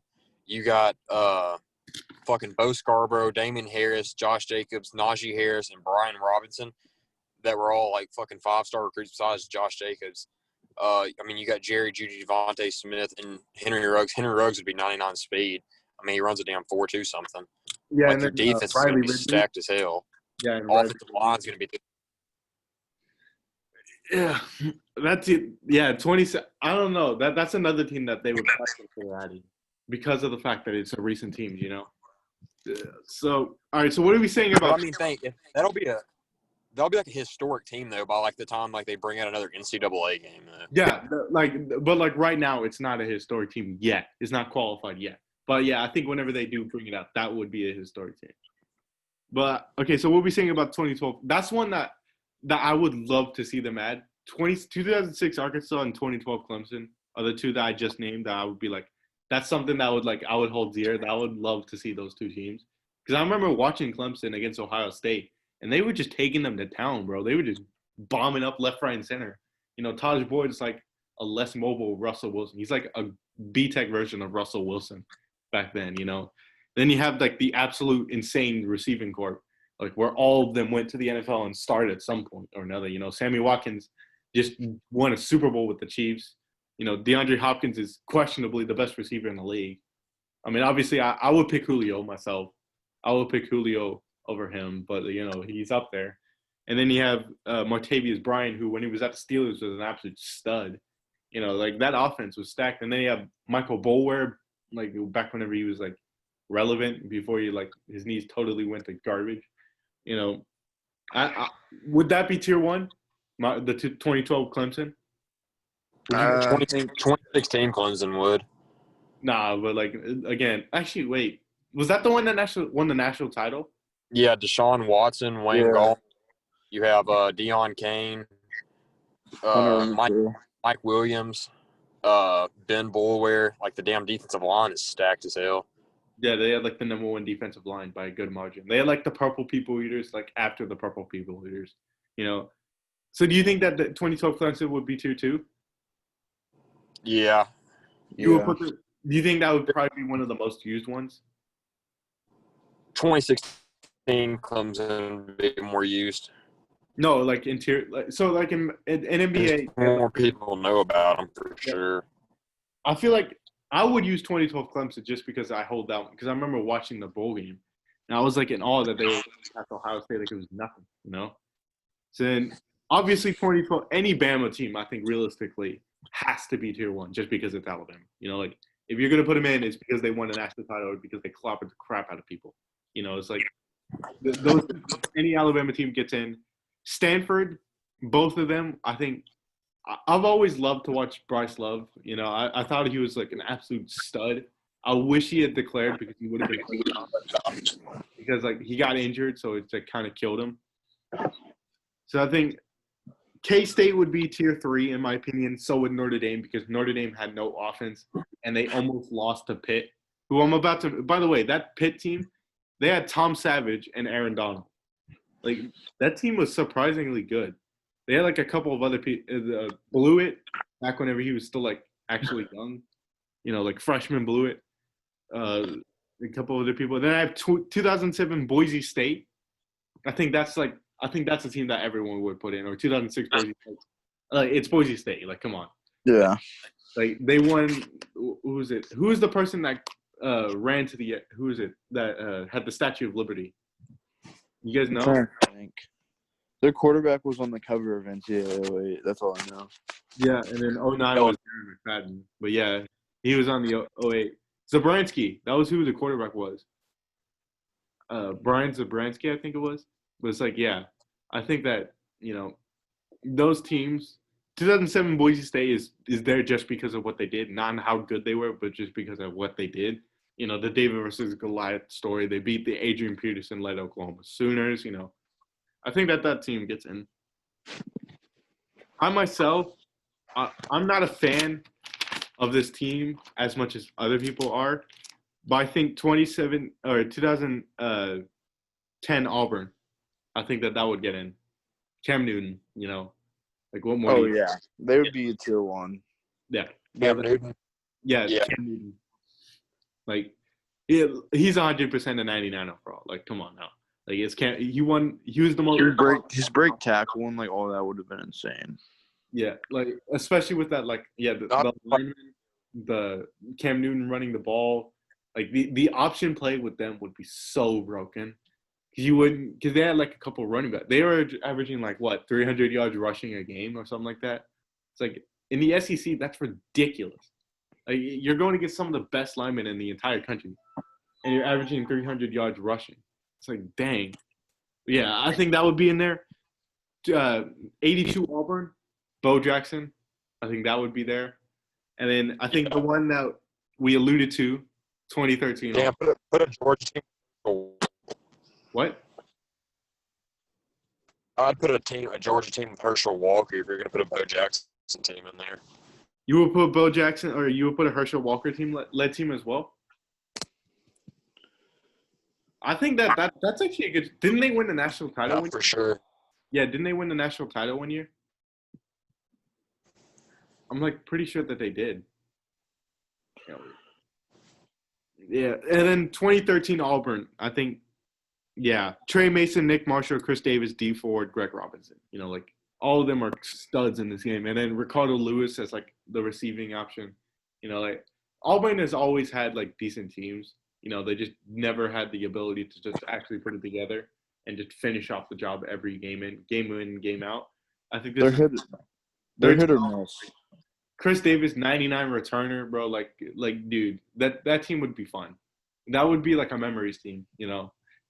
I wish that team had won the national title because I remember like watching the Bama Auburn game. I've never seen something like that. Like I will always remember just watching that on CBS and see him like thinking it's going in the kick and just see him catch it just right before the goal line and just slowly weave his way around the edge and just outrun everyone and then right into the end zone. I was just like, dang. That's like that will always be an image of a lifetime. And that's like something that if you were watching it, you never forget where you were watching it. I remember it was like I had the TV propped up on like a red locker. Hey, wait, I actually still have the red lockers that I had it propped up on, but I had it like on a red locker, and I was watching. And I was like, dang, man, that just really just happened. But yeah, the team they lost to, Florida State, 2013. I think they have to have a team. Jameis Winston. Kelvin Benjamin, Dalvin Cook, Deontay Freeman, and the entire defense was stacked.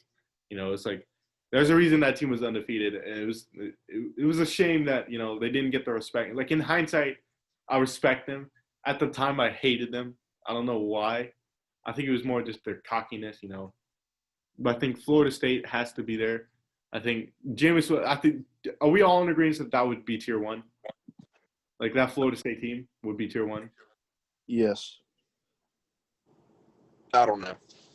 I would say like the Florida State, like the historically great teams like 04 USC, 05 Texas, Florida State, any Alabama, Auburn, any Alabama LSU team would be in there. And like I don't feel like that Florida State team could beat 2017 Georgia. I know it's considered Georgia, and Georgia defense would have shut them down.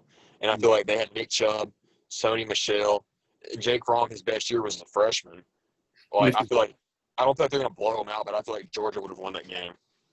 I remember, Sony Michel. I have not heard that name in a while, but yeah, also have 2017 West Virginia. Do you guys remember that one? The Will Greer led West Virginia. Yeah, with the touchdown where he like threw it off his back foot into the back of the end zone. Yep. Was that against crazy? Yeah, against Texas? Yeah, I'm pretty sure. That was hilarious. That was awesome. Yeah, then they won the game. 2018 OU, as I mentioned. I think the next NCAA that comes around, I think captain Clemson Alabama teams. But I just didn't write it down just for the sake. All right, 2012 Kent State, I already mentioned to you guys, Dree Archer, 99 speed, 99 acceleration, 99 evasiveness, like 99 lateral quickness, like whatever thing that can be related to speed, like agility, balance, whatever, is going to be 99. Like he would be one of the funnest players to use in the game. But the problem is he's just going to be on such a garbage team. He's going to be like Allen Iverson with the Sixers, There's like no point in having him, other than to have one good player. 2012 NIU, Jordan Lynch and Jimmy Ward, both are going to be like in the 90s. Jordan Lynch, you guys remember? He finished like third in the Heisman. Like, yeah. That's very impressive. For someone at NIU Like that's very impressive. Like if you're on a MAC team and you finish third in the Heisman, you gotta have some respect on your name. Like it's a shame that he never did anything in the NFL. I would have liked to see him because he said he never wanted to be a tight end, so he just ended up quitting and stuff. So I think that would have been there. 2012 Georgia, Aaron Murray, Arthur Lynch, Todd Gurley, and not Malcolm. Is it Malcolm Jenkins? Benjamin Jenkins? I don't know. Who is the linebacker? Do you guys know who I'm talking about?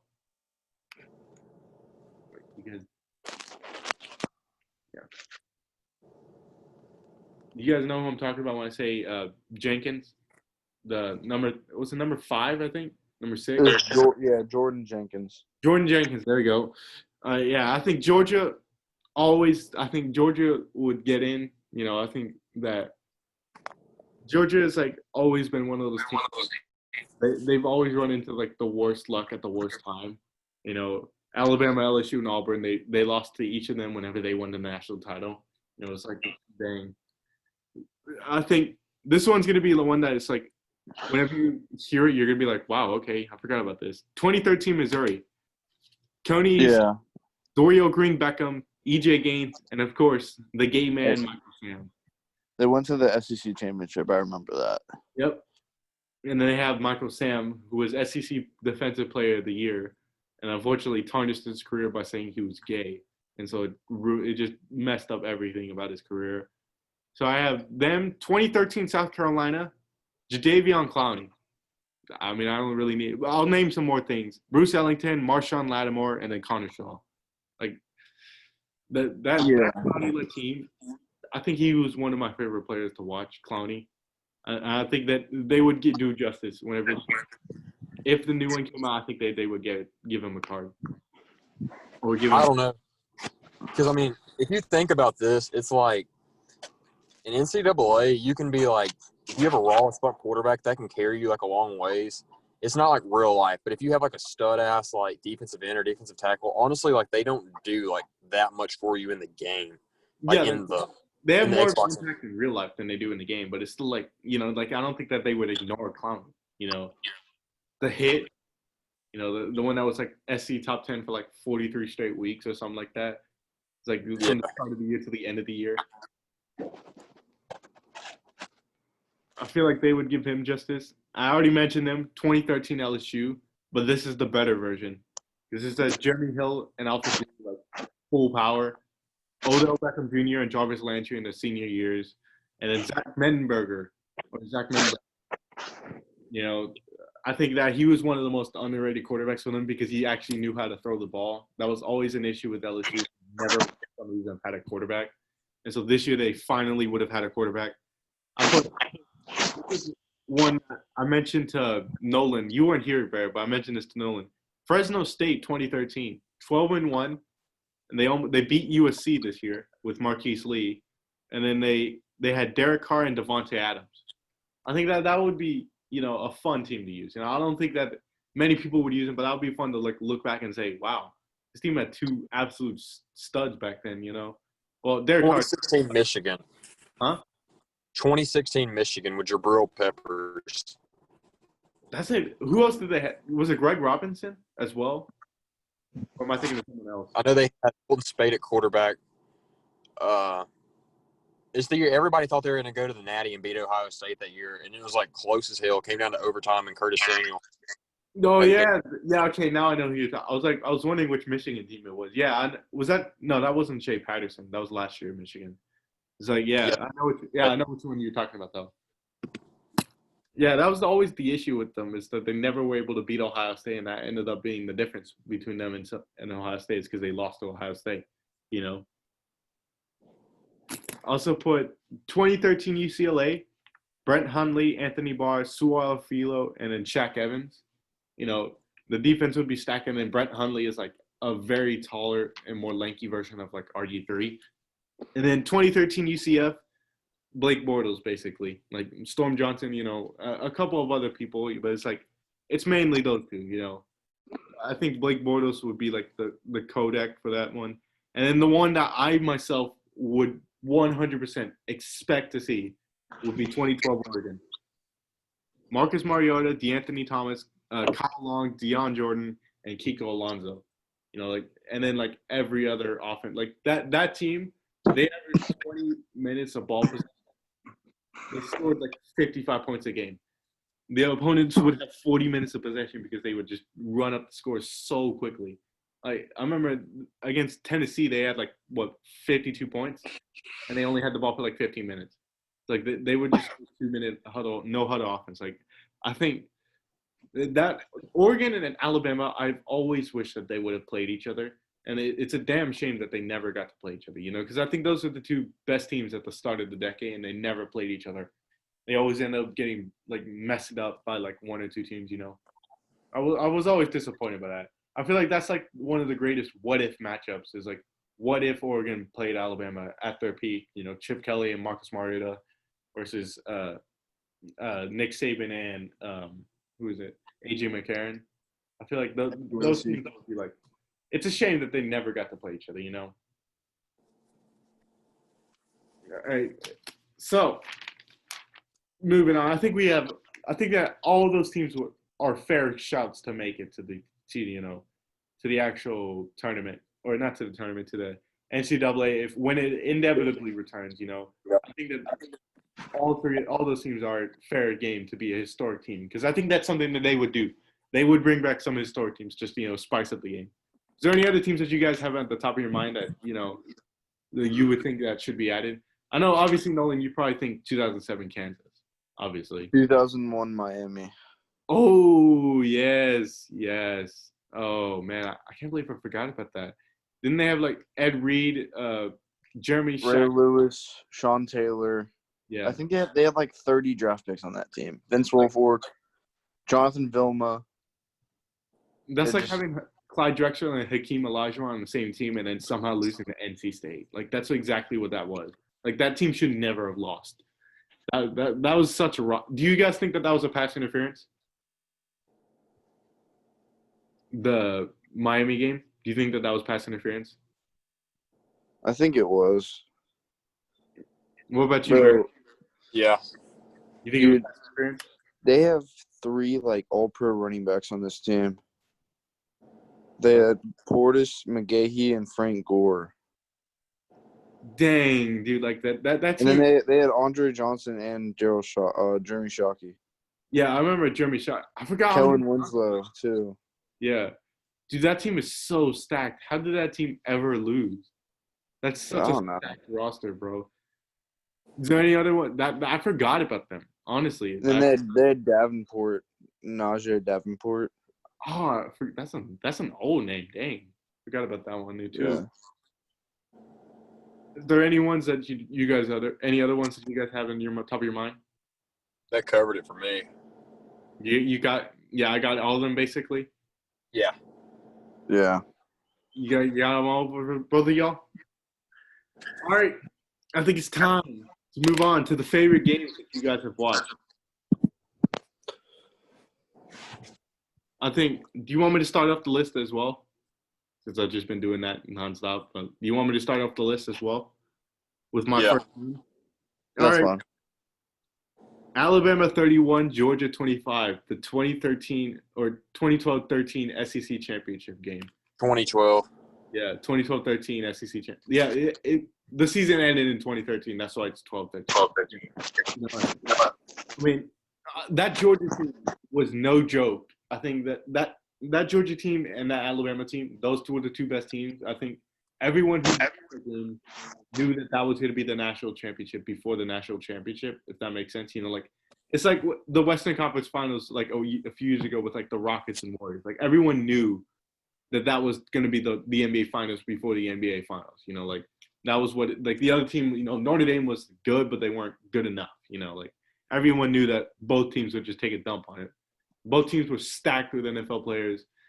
Georgia was well coached as Alabama. They had some absolute studs, and they actually ended up. I think they were up. I think it was 21-10 going into the fourth, or 21-10 going into halftime. Everyone was like, "Wow, Alabama's undefeated, and they've yet to like really test it other than LSU."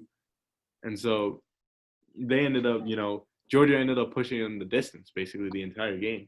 It came down to Amari Cooper, like an absolute like 50, 60-yard bomb at the end of the game, and that ended up killing Georgia. I think what people forget about that was the fact that Georgia still had one more possession. They got within 5 yards of the national title game. Like legit. They were literally 5 yards. The only reason that they didn't get that game was because they ran out of time because they were absolute idiots and threw a ball like towards the edge and the guy fell down, and then that was it. Like that was the only reason that they didn't win that game. Like I feel like that was probably my favorite title game. Other than a couple years ago, Alabama, Georgia. So you guys got any? Do you have any more? You guys want to have a shot at the game that you guys have? A historic game for me was 24. I was actually at this game. 2014 Kansas versus Texas. Oh, so wait, is that the one that they won? Yes. And then we got to go on the field. That was the one whenever Charlie Strong got fired like the day after the game. It was hilarious. Texas is back, baby. But yeah, what was that like? What was that like? First of all, going against Texas, and second of all, actually beating Texas. Did you have any? You guys were gonna win?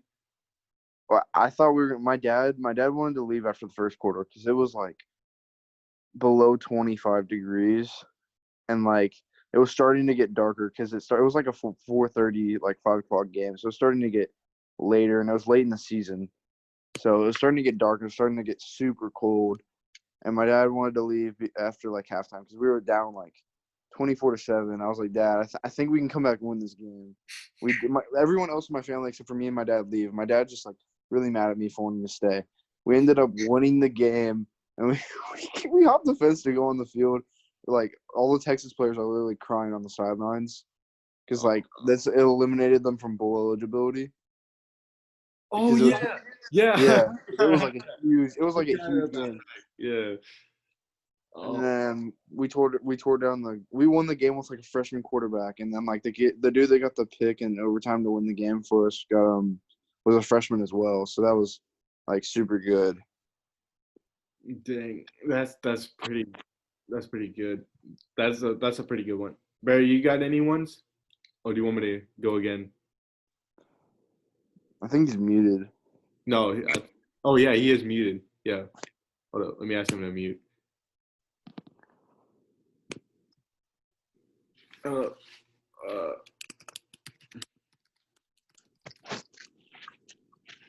go. There you go. I had to walk back inside to our dorm. Oh yeah, no problem. Do you got any? We're on historic games. You got any games that you either remember being there or watching them that you're like, yeah, this is a classic. The Georgia-Bama game, that was the national championship. Yeah, I remember. Describe what that was like for you, and I'll describe what that was like for me. I thought Georgia was going to win it. I thought Bama was crazy for putting in Tua because, I didn't know what he would do, and I thought Georgia was going to run away with it then. And then you just kind of see like a spark come across, and then thinking that they're playing 1-2. They're playing like 6 or 7 freshmen out there on the offense at that point. Like 2 offensive linemen, 3 receivers, Najee Harris, and Tua. And they put it together, and then I was like, this team's going to be unstoppable. And then the next year, Clemson goes out there and destroys them in the national championship. Yeah. But I'd say the greatest game I've ever watched, the greatest game I've ever seen was Georgia and Oklahoma. Yeah. I have a fun fact. I have Georgia, Alabama like 3 times, and then I have the one you just mentioned, which is Alabama, Georgia, and I have Georgia, Oklahoma. I think that was the ultimate, like that was the perfect 2v3 match. That was the first game of the playoff that year. Like the nightcap was supposed to be Alabama, Clemson 2 or 3 or whatever it was, but like Georgia, Oklahoma upshined. Yeah, it was a double overtime game. It was the best 2 teams basically offense and defense respectively, other than Bama. It's like you had the best offense in Oklahoma that year, a historic offense, and you had a historically good defense in Georgia that had yet to play anyone with a defense like that or with an offense like that, So it's like it's the ultimate test of who can beat who. But like that Georgia offense wasn't no slouch, It's had Bradley Chubb, or not Bradley Chubb, Nick Chubb, Sony Michel, Jake Fromm, and then like a couple of receivers that were like absolute studs. And then you had Oklahoma on the other side with just Baker Mayfield and just like an absolute like star-studded cast around him. And then that like just went back and forth for the longest time. I remember at halftime, I turned it off at half. I did turn it off at half. I regret doing that because I remember at the fourth quarter it was tied. I checked it. I was like, what the crap? Georgia tied the game because they were down like what 21 points, 14 points, 14, 21 points like at halftime. And the And it was crazy like, thing was too was Georgia was like their defense only averaged giving up 13 points a game. and then up they go until- in, yeah, and they just go and get shell shocked in the first half. It's like, wow, Yeah, OU 14 and 2 possessions. yeah, it's like, yeah, that OU team was that outfit. I think that's when Georgia like really knew that they were actually in for a dogfight. I think they probably did expect to like hold him down at least for like a long enough time, but then like the second that they just go and punch him in the mouth in like the first 3 minutes, it's like, oh crap, this team is actually legit, you know. And then the best part was that Sony Michel fumbled the ball. It got picked up by like Trey Parker, and he returned it for a touchdown. I was like, dang, that's such a backbreaker. And then what ends up happening is they ended up blocking the field goal in the second overtime. And then they get the ball to Sonny Michel and like the wild dog. I think that was the formation that they called it. They ran a wildcat and it's like ran up to the end zone and he's just untouched. I remember Chris Fowler calling that game too. Like Chris Fowler, I swear, he just makes the game so much better. Like him and who's the guy for Fox? The legendary announcer for Fox. Do you guys know who I'm talking about? I don't like that guy. You're talking about Joe Buck, aren't you? Yeah, is it Joe Buck? No, not Joe Buck. He's really like the guy who. Hang on, let me see. I'm gonna have to look up college football announcers. Dang it. But it's like you go over other games. This is my opinion on this, though. I think if Oklahoma would have won that game, I think Tua would have transferred out of Alabama because I don't think Oklahoma's defense was that good. And I think Jalen Hurts would have been able to score enough on Oklahoma for them to still be able to win the national championship that year. And I think Tua Gus would have. Johnson. There you go, Gus Johnson. Yeah. Yeah, Gus Johnson. But you really, yeah, that's actually a good point. I think that's not actually out of the picture because I think Georgia has like the defense to stop Bama, but I don't think OU does. So I think OU can just run them out of the building like they did the next year. You know, like they ran them out of the building.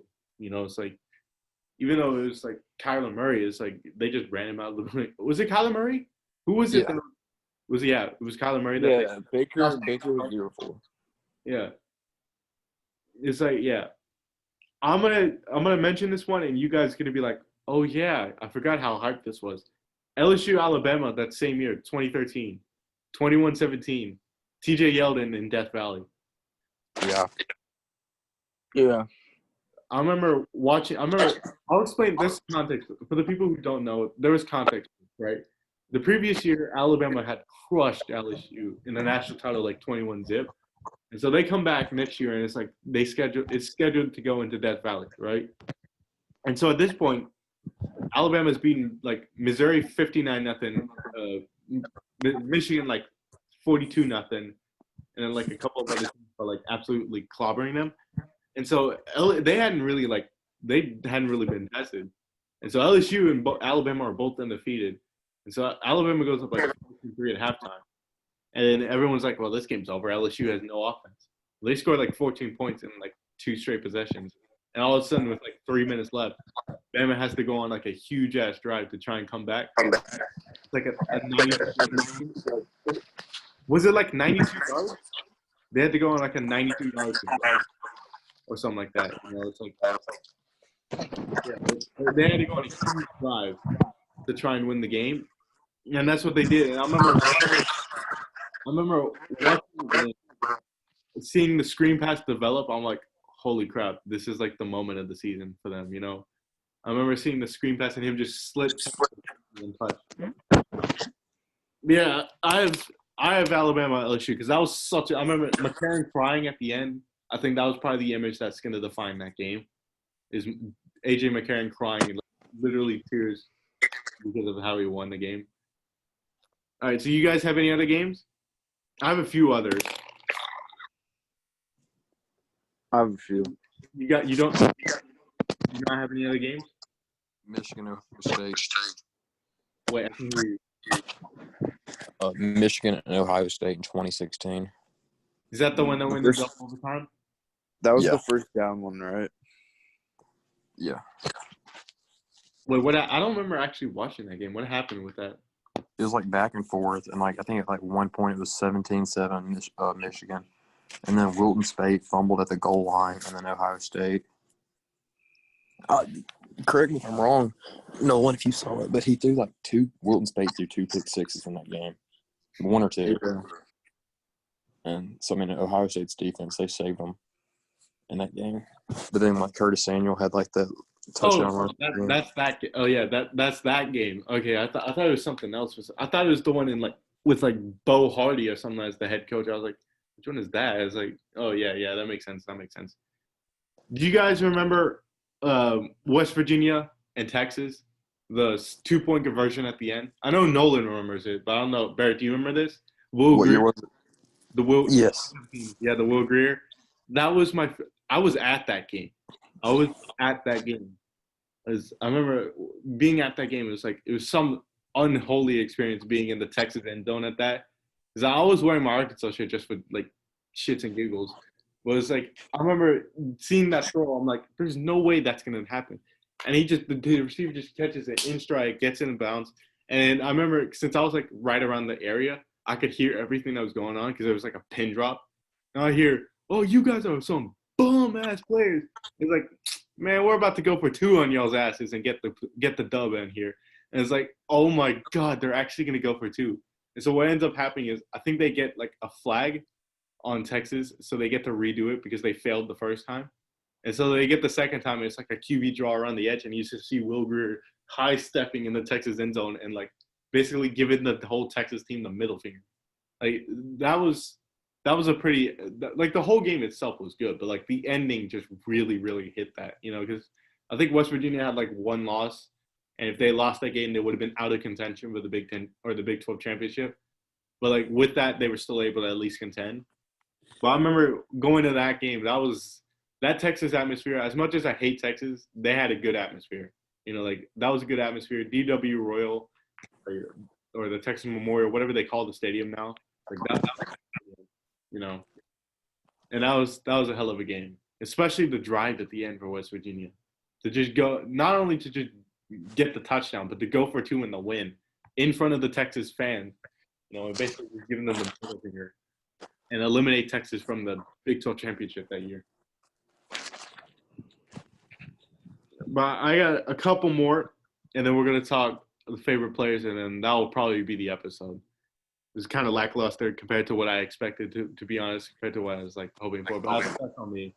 That's on me. But it's like Arkansas Ole Miss, 2015 or 2016. It was the 53-52, the 4th and 25, the hog and ladder, whatever it was. 2015. Yeah, 2015. Where it's like it's 4th and like 25. Hunter Henry catches the ball like 10 yards short of the first down and literally just chucks it backwards. And it's like just happens to fall in the hands of the running back, Alex Collins. And he ends up somehow getting through there. They get the first down. What people forget is he fumbled the ball and they got recovered by a lineman just in front of the first down marker. So that same drive, we're still alive in overtime. We get a touchdown with Morgan. And then we decide to go for 2. There's a face mask call. And so that saves us because we got like a sack on the 2-point conversion first attempt. And then the second attempt, we just did a QB draw and we just muscled our way in. And that what people forget is that ended up being the game that kept Ole Miss out of the SEC championship game. Because they had the better record than Alabama. They had the same record as Alabama in the conference, other than that one game. But they had the head-to-head advantage. So they would have been going to the – if they had won, they would have gone to the SEC championship game. And it would have been them instead of Alabama in that championship game, which who knows? Because that was the year Alabama will beat Clemson for the first time. So it's like, who knows if Bama actually wins the national title game if they don't get to go to that national title game. So that one was close to me as an Arkansas fan, but I think that also actually had implications, like surprisingly, in the whole picture of the college football world. So if Arkansas wins that game, Ole Miss gets into the national title game. So, or not the SEC championship game. So it's like, who knows what happens, because they finished like number 10 that year or something like that. So they could have actually made the playoff depending on how things would have worked out, And then I have two games that I remember watching live. I remember just being in absolute shock of how a team could actually pull off this result. Stanford, Oregon in 2012, the high-powered Ducks offense, one game for the national title game, and then they lose to Stanford in overtime. It was like Zach Ertz with like the insane over his head and then just somehow holding on with the defender, literally just punching the ball over and over, trying to get out of his hand. I remember that game, I was like proper shocked because I knew Oregon was like destined to go to the national title. Like that was just a given, Kansas State at that point was number 1, and they lost by like 31 points the same night. So number 1 and number 2 lost. And so that opened the door for Notre Dame and Alabama and all of them to get in.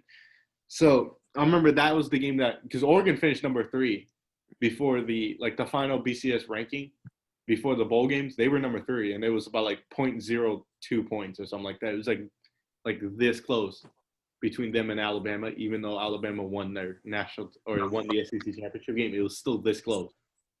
It was like that was such an impressive win for Stanford. And then the second one, I don't know if you guys remember this. Bryce Love, the Stanford 2017, when they overcame Oregon, they were down like 24-7. Oregon fumbled at the goal line, and then Stanford went the other way and scored. And so what ended up happening is they scored the next possession because they got a pick 6. And so all of a sudden, a game that could have easily been 31-7 was now all of a sudden 21-24. And so it was like a dogfight the entire game after that. And I remember, I don't know if you guys remember this, Oregon had the ball. They were up by like 3. They somehow withstood the Stanford like garbage that was going against them, And so they had a first down and 10, and it's with like 53 seconds left. Stanford has like 1 timeout, and they decide to run the ball instead of taking a knee. So it's like they run the ball. CJ Verdell, their like star running back, fumbles the ball. Stanford recovers, and then they go the other way and get it's like, bro, how do you manage to mess this up? Like only Oregon could do this. This is with Justin Herbert too. So it's like only Oregon could somehow mess this up. Yeah, those are my games. I have Alabama, Georgia, West Virginia, Texas, 42-41. Alabama 21, LSU 17. Alabama, Georgia, 31-25. That was the SEC championship I mentioned. 26-23, that's the Natty title game. I think that was probably what was it? 2nd and 26 and like a 50-yard bomb. Like they literally did Hail Mary like the entire game. It's like, dang. Alabama 35, Georgia 28. Jalen Hurts comeback game, as the backup comes in. Georgia 54, Oklahoma 48. No explanation needed. That's the greatest Rose Bowl ever. Arkansas 53, Ole Miss 52. And Stanford 17, Oregon 14. Stanford 38, Oregon 31. All right, do you guys have any other games that you have at the top of your mind? I got one. 2018 UMBC versus Virginia. Wrong sport, buddy. No, that's actually good enough. Wait, yeah. Did you pick Virginia in your bracket that year? No, but I have a friend that's like a huge Virginia fan. So like whenever it was happening, like everyone was just spamming him like with messages, and you just saw him like whenever they got down like to a certain point, you just saw him leave the group chat because it was getting like so bad. But it was just hilarious. It was just hilarious because they were like the number 1 seed. I think they lost like 2 games before that, and like he was like so confident that they were gonna win that year. It was hilarious to watch. Like that's the thing about Virginia is like if you catch them like on a cold shooting night, their defense, they rely totally on their defense and not their offense. So wait. So who was the dude? Who was the dude by any chance? Thomas Seal. Oh yeah, I know who you're. Yeah, I know him. Yeah, I know who you're talking about. All right, we're gonna move on to this final segment, and then it's gonna be done for this episode. Kind of lackluster. Sorry about that, guys. Sorry, it's not been the most entertaining episode. It's just been me talking most of the time. So I feel bad about that. Last episode was a little bit more mixed, so that's on me for this one. But favorite players to watch. Who do you guys have? as your favorite players to watch ever?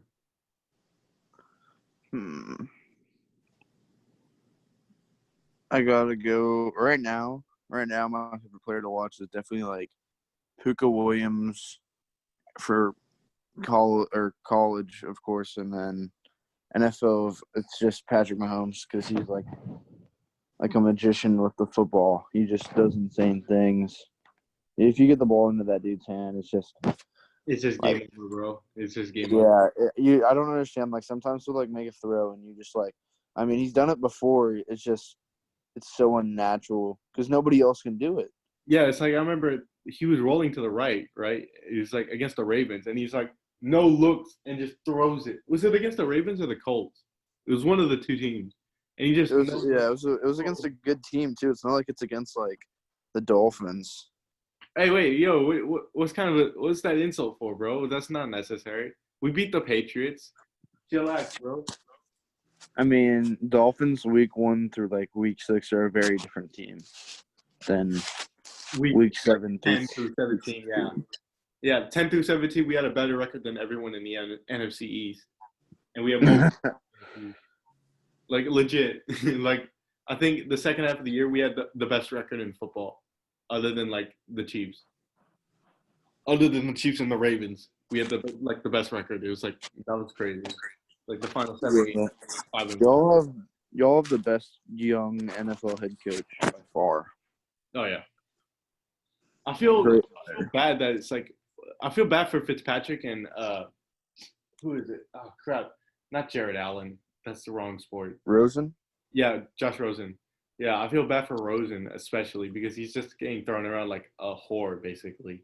Like he's literally getting thrown around just to f around the entire team. It's like, dude, come on now. But yeah, I think my favorite player to watch was Braxton Miller and DeAnthony Thomas. For college, I think those are the two.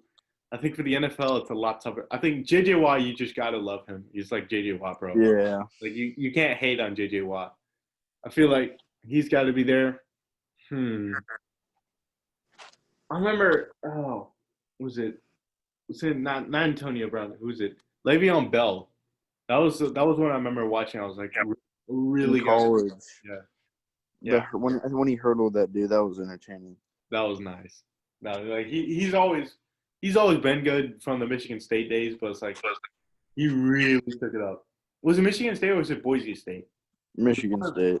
That was when he led Michigan State to the playoffs, right? Yeah. I remember that. Was it the playoff or the Big Ten championship? It was one of the. It was whenever like now they're falling out. To be honest, they're still top 25 level, but they just have no offense. You know, they don't have anything enough. Like they're not enough to compete. They're just enough to upset. If that makes sense. Yeah. Barrett, you got any players? I've got a list, but you got any players? Reuben Foster when he played at Alabama. Oh, that's a good shot. What about HaHa Clinton Dix? I love the name, bro. Reuben Foster just hit so hard. Like, he would hit you into, like, next year. He would have hit you into the next lifetime, my dude. Not just next year. Jabril Peppers, of course. I mean, he could play any position on the field. I remember, didn't he return kicks at some point? Yeah, played defense, offense, and return kicks. Yeah, it's like the dude could do everything. That man was a straight baller. Johnny Manziel, anyone? Johnny Manziel, yeah. In college, yeah, for sure. Kyler Murray was really fun to watch. Yeah, because he Oklahoma. Whenever. Yeah, it was like really unorthodox. Like legit, like whenever you guys watch him throw, he throws it like that instead of like through hand. He does it one hand basically. It's weird. I mean, he's got a cannon and he's like 5'9". It's like, man, imagine him throwing to Larry Fitzgerald and DeAndre Hopkins, bro. That's a stacked receiving. Well, I mean, that's the only receiving corp he has, but it's like that's good enough. You know, like Larry Fitzgerald has more tackles in his career than he does drops in the NFL. It's like that's insane. When you actually think about that, that's actually insane. Like and it's not by like 1 or 2, it's by like 11 or something like that. It's like some ridiculous number, you know? Yeah, he's a sure-handed receiver. He just doesn't let the play die. right, so who do you guys think is the best player in the NFL? I saw it was Patrick Lamar Mahomes. Jackson on the NFL Top 100. I don't agree with that. Yeah. But it's voted by the players, so Yeah, they but all they love voted they all love Michael Lamar Thomas number Jackson 5, for no bro. reason. It's like they also voted Michael Thomas number 5. You Yeah, can't. that's what I'm saying. It's not very credible. Used to, it was very credible because like they had JJ. I remember the year Aaron Rodgers won the MVP. He was like number 2, and JJ Watt was number 1. Like the players thought that JJ Watt was the best player in the league, even though he didn't win the MVP. So it's like those are the years that where you can look at as like, okay, they feel somewhere else. You know, like sometimes it will be Tom Brady number 1 or like Russell Wilson or like Aaron Donald a couple years ago now. It's like when he was number 1, it's like even though he wasn't MVP or anything like that, he was just defensive player of the year. They like said he was the most unstoppable force in the NFL. It's like, yeah, that makes sense. You know, it's like, but like putting Pat Mahomes number 4 back-to-back years, like, you just can't do. Like, what does the man have to do? He throws dang near 60 touchdowns, 5,000, wins a Super Bowl and Super Bowl. Like, what does this guy have to do? Like, you can't really do anything else to like not get wrecked by your people. Like, what else can you do? Throw freaking like bazookas even more so than you are now? It's like this guy is a mental, but he got voted number 4. You know, what are your thoughts, Barry? Who do you think is the best player in the NFL? Best players in the NFL? Julio Jones. Do you think Julio Jones is the best receiver in the NFL? Yeah. What about you? Yeah, I think it's Julio. Julio just doesn't. If they had another receiver on his team that took the pressure off of him, and they don't really like the Falcons don't really use him like as much as they could. He still get. I remember this is how I know he's the best player in the NFL. I drafted him for my fantasy team. He didn't get a touchdown until like week 12, and I was still happy with his production. Like, how many people can you say that about on the offensive side that they can't get a touchdown until week 12, and you're still happy with them? You know, it's like that's an insane. Like that just testifies how good he is. Like he really is the complete. He remember he has like. I think he actually has like the same amount of interceptions in his career as he does drops so far. He has Y'all like are not going to agree with me on this one, but he just doesn't have a good offensive line. But if he did, Saquon Barkley, he would be. Yeah, I think I agree with that. so underrated because of the fact he plays for the Giants. I think if he played for like a big contending team, he would be a lot higher rated. I mean, you can literally put 8 people into the box against the Giants and take away them run as much as you want to, and the Giants have no pass offense. And they So still, and they still get run yards. Yeah, it's like yeah. I remember If Daniel Jones gets good and they get a couple of decent receivers, they'll be in a good defense. They'll be kind of like Eli everything Manning. else but the run game. Yeah, they don't need much of a better run game. Yeah, like I think they got that run game set. I think this is going to be one that's like highly, highly controversial. But I don't think Michael Thomas deserves the slander he gets. All the slander he gets. He's an absolute clown on social media. But like in actuality, he is a baller. Like the dude is really good.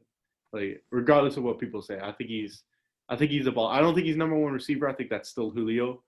But I think Michael Thomas doesn't deserve as much slander as he gets. Like obviously the man's an absolute clown on the internet. Like the dude just is such an idiot. Like, he's such a crybaby and such a whiner. It's like you can't take him seriously, but I think like in actuality he is a top 10 player in the NFL. They use him so well in the Saints offense. So that's why his production is just so much. Yeah. He's not like a deep threat. He's just Really he gets so open, like 5 to 10 yards. Yeah. And that's what you need to do as a receiver, you know. Sometimes that's just what you need to do. Obviously he's not going to, because he doesn't have the speed to do it. This is an underrated opinion, but I think Calvin Johnson is the best player of the early 2010s in the NFL. I'm just going to put that out. Calvin Johnson. Megatron. Played for the Lions and broke Jerry Rice's record, got on the front of the Madden cover, and somehow, well, his team didn't break the Madden curse, but he broke it. He still had an all-time year. You know, how many people can do that? I think you could argue J.J. Watt over it since he won that defensive MVP. And he was really he should have won the MVP that year, honestly. Like, how many players can have, like, what? He had 20 and a half sacks. He had 20 and a half sacks. Like 100 tackles, or like 75, 100 tackles, like 3 or 4 receiving If touchdowns. you look at his second year to 2015, so it's 4-year stretch, he had 75 tackles plus each season, and then he had a combined like almost 80 sacks. Or almost 70 sacks. I think that's what it is. Yeah, 70. Which is insane. Yeah, that's just crazy. You guys know he has like 3% body fat too, and he goes to bed. Yeah. It's like this guy. He had 16 sacks in 2018, battling like as many injuries as you can count. Yeah. So who do you guys think is the most underrated player so far in the NFL? Tom Brady. Right now, Tom Brady? How is he underrated? It's a joke. I don't- I can't see your face. Your camera's off. I mean, right now, I think the most underrated player is like, dude. For some reason, like the media like hates. Some of the people are hating on Joe Burrow, and he's not even played it down yet. Which, like, I mean, I can kind of understand it. The Bengals, I feel like they're not going to use the same system that LSU used, which they should use because LSU's system was basically get the ball into Joe Burrow's hands. He's gonna read somebody, and he's based on the read, he's gonna hand it off, or he's gonna throw it to an absolute stud and see if we can make a play in space. And Bengals aren't just gonna they're not gonna have the playmakers to do that. So I don't think Burrow will be As good. He won't be. I mean, of course, he's not gonna be as good. He had probably the best college football season of all time, but he's not gonna be anything. Like probably, I think 25 touchdowns would be pretty good for him as first year. Especially if he's throwing to AJ Green. Yeah. I feel like AJ Green is underrated. All right, so Barrett's got to go. I think that's probably a good place to end this episode. So, all right, thank you guys for coming. I'm sorry about it not being as like entertaining as it normally is.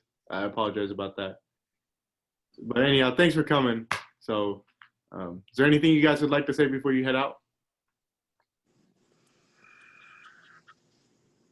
Good talk, I guess. Yeah. All right. Well, see you. This concludes episode 4 or 5, I guess. All right, see you, Nolan.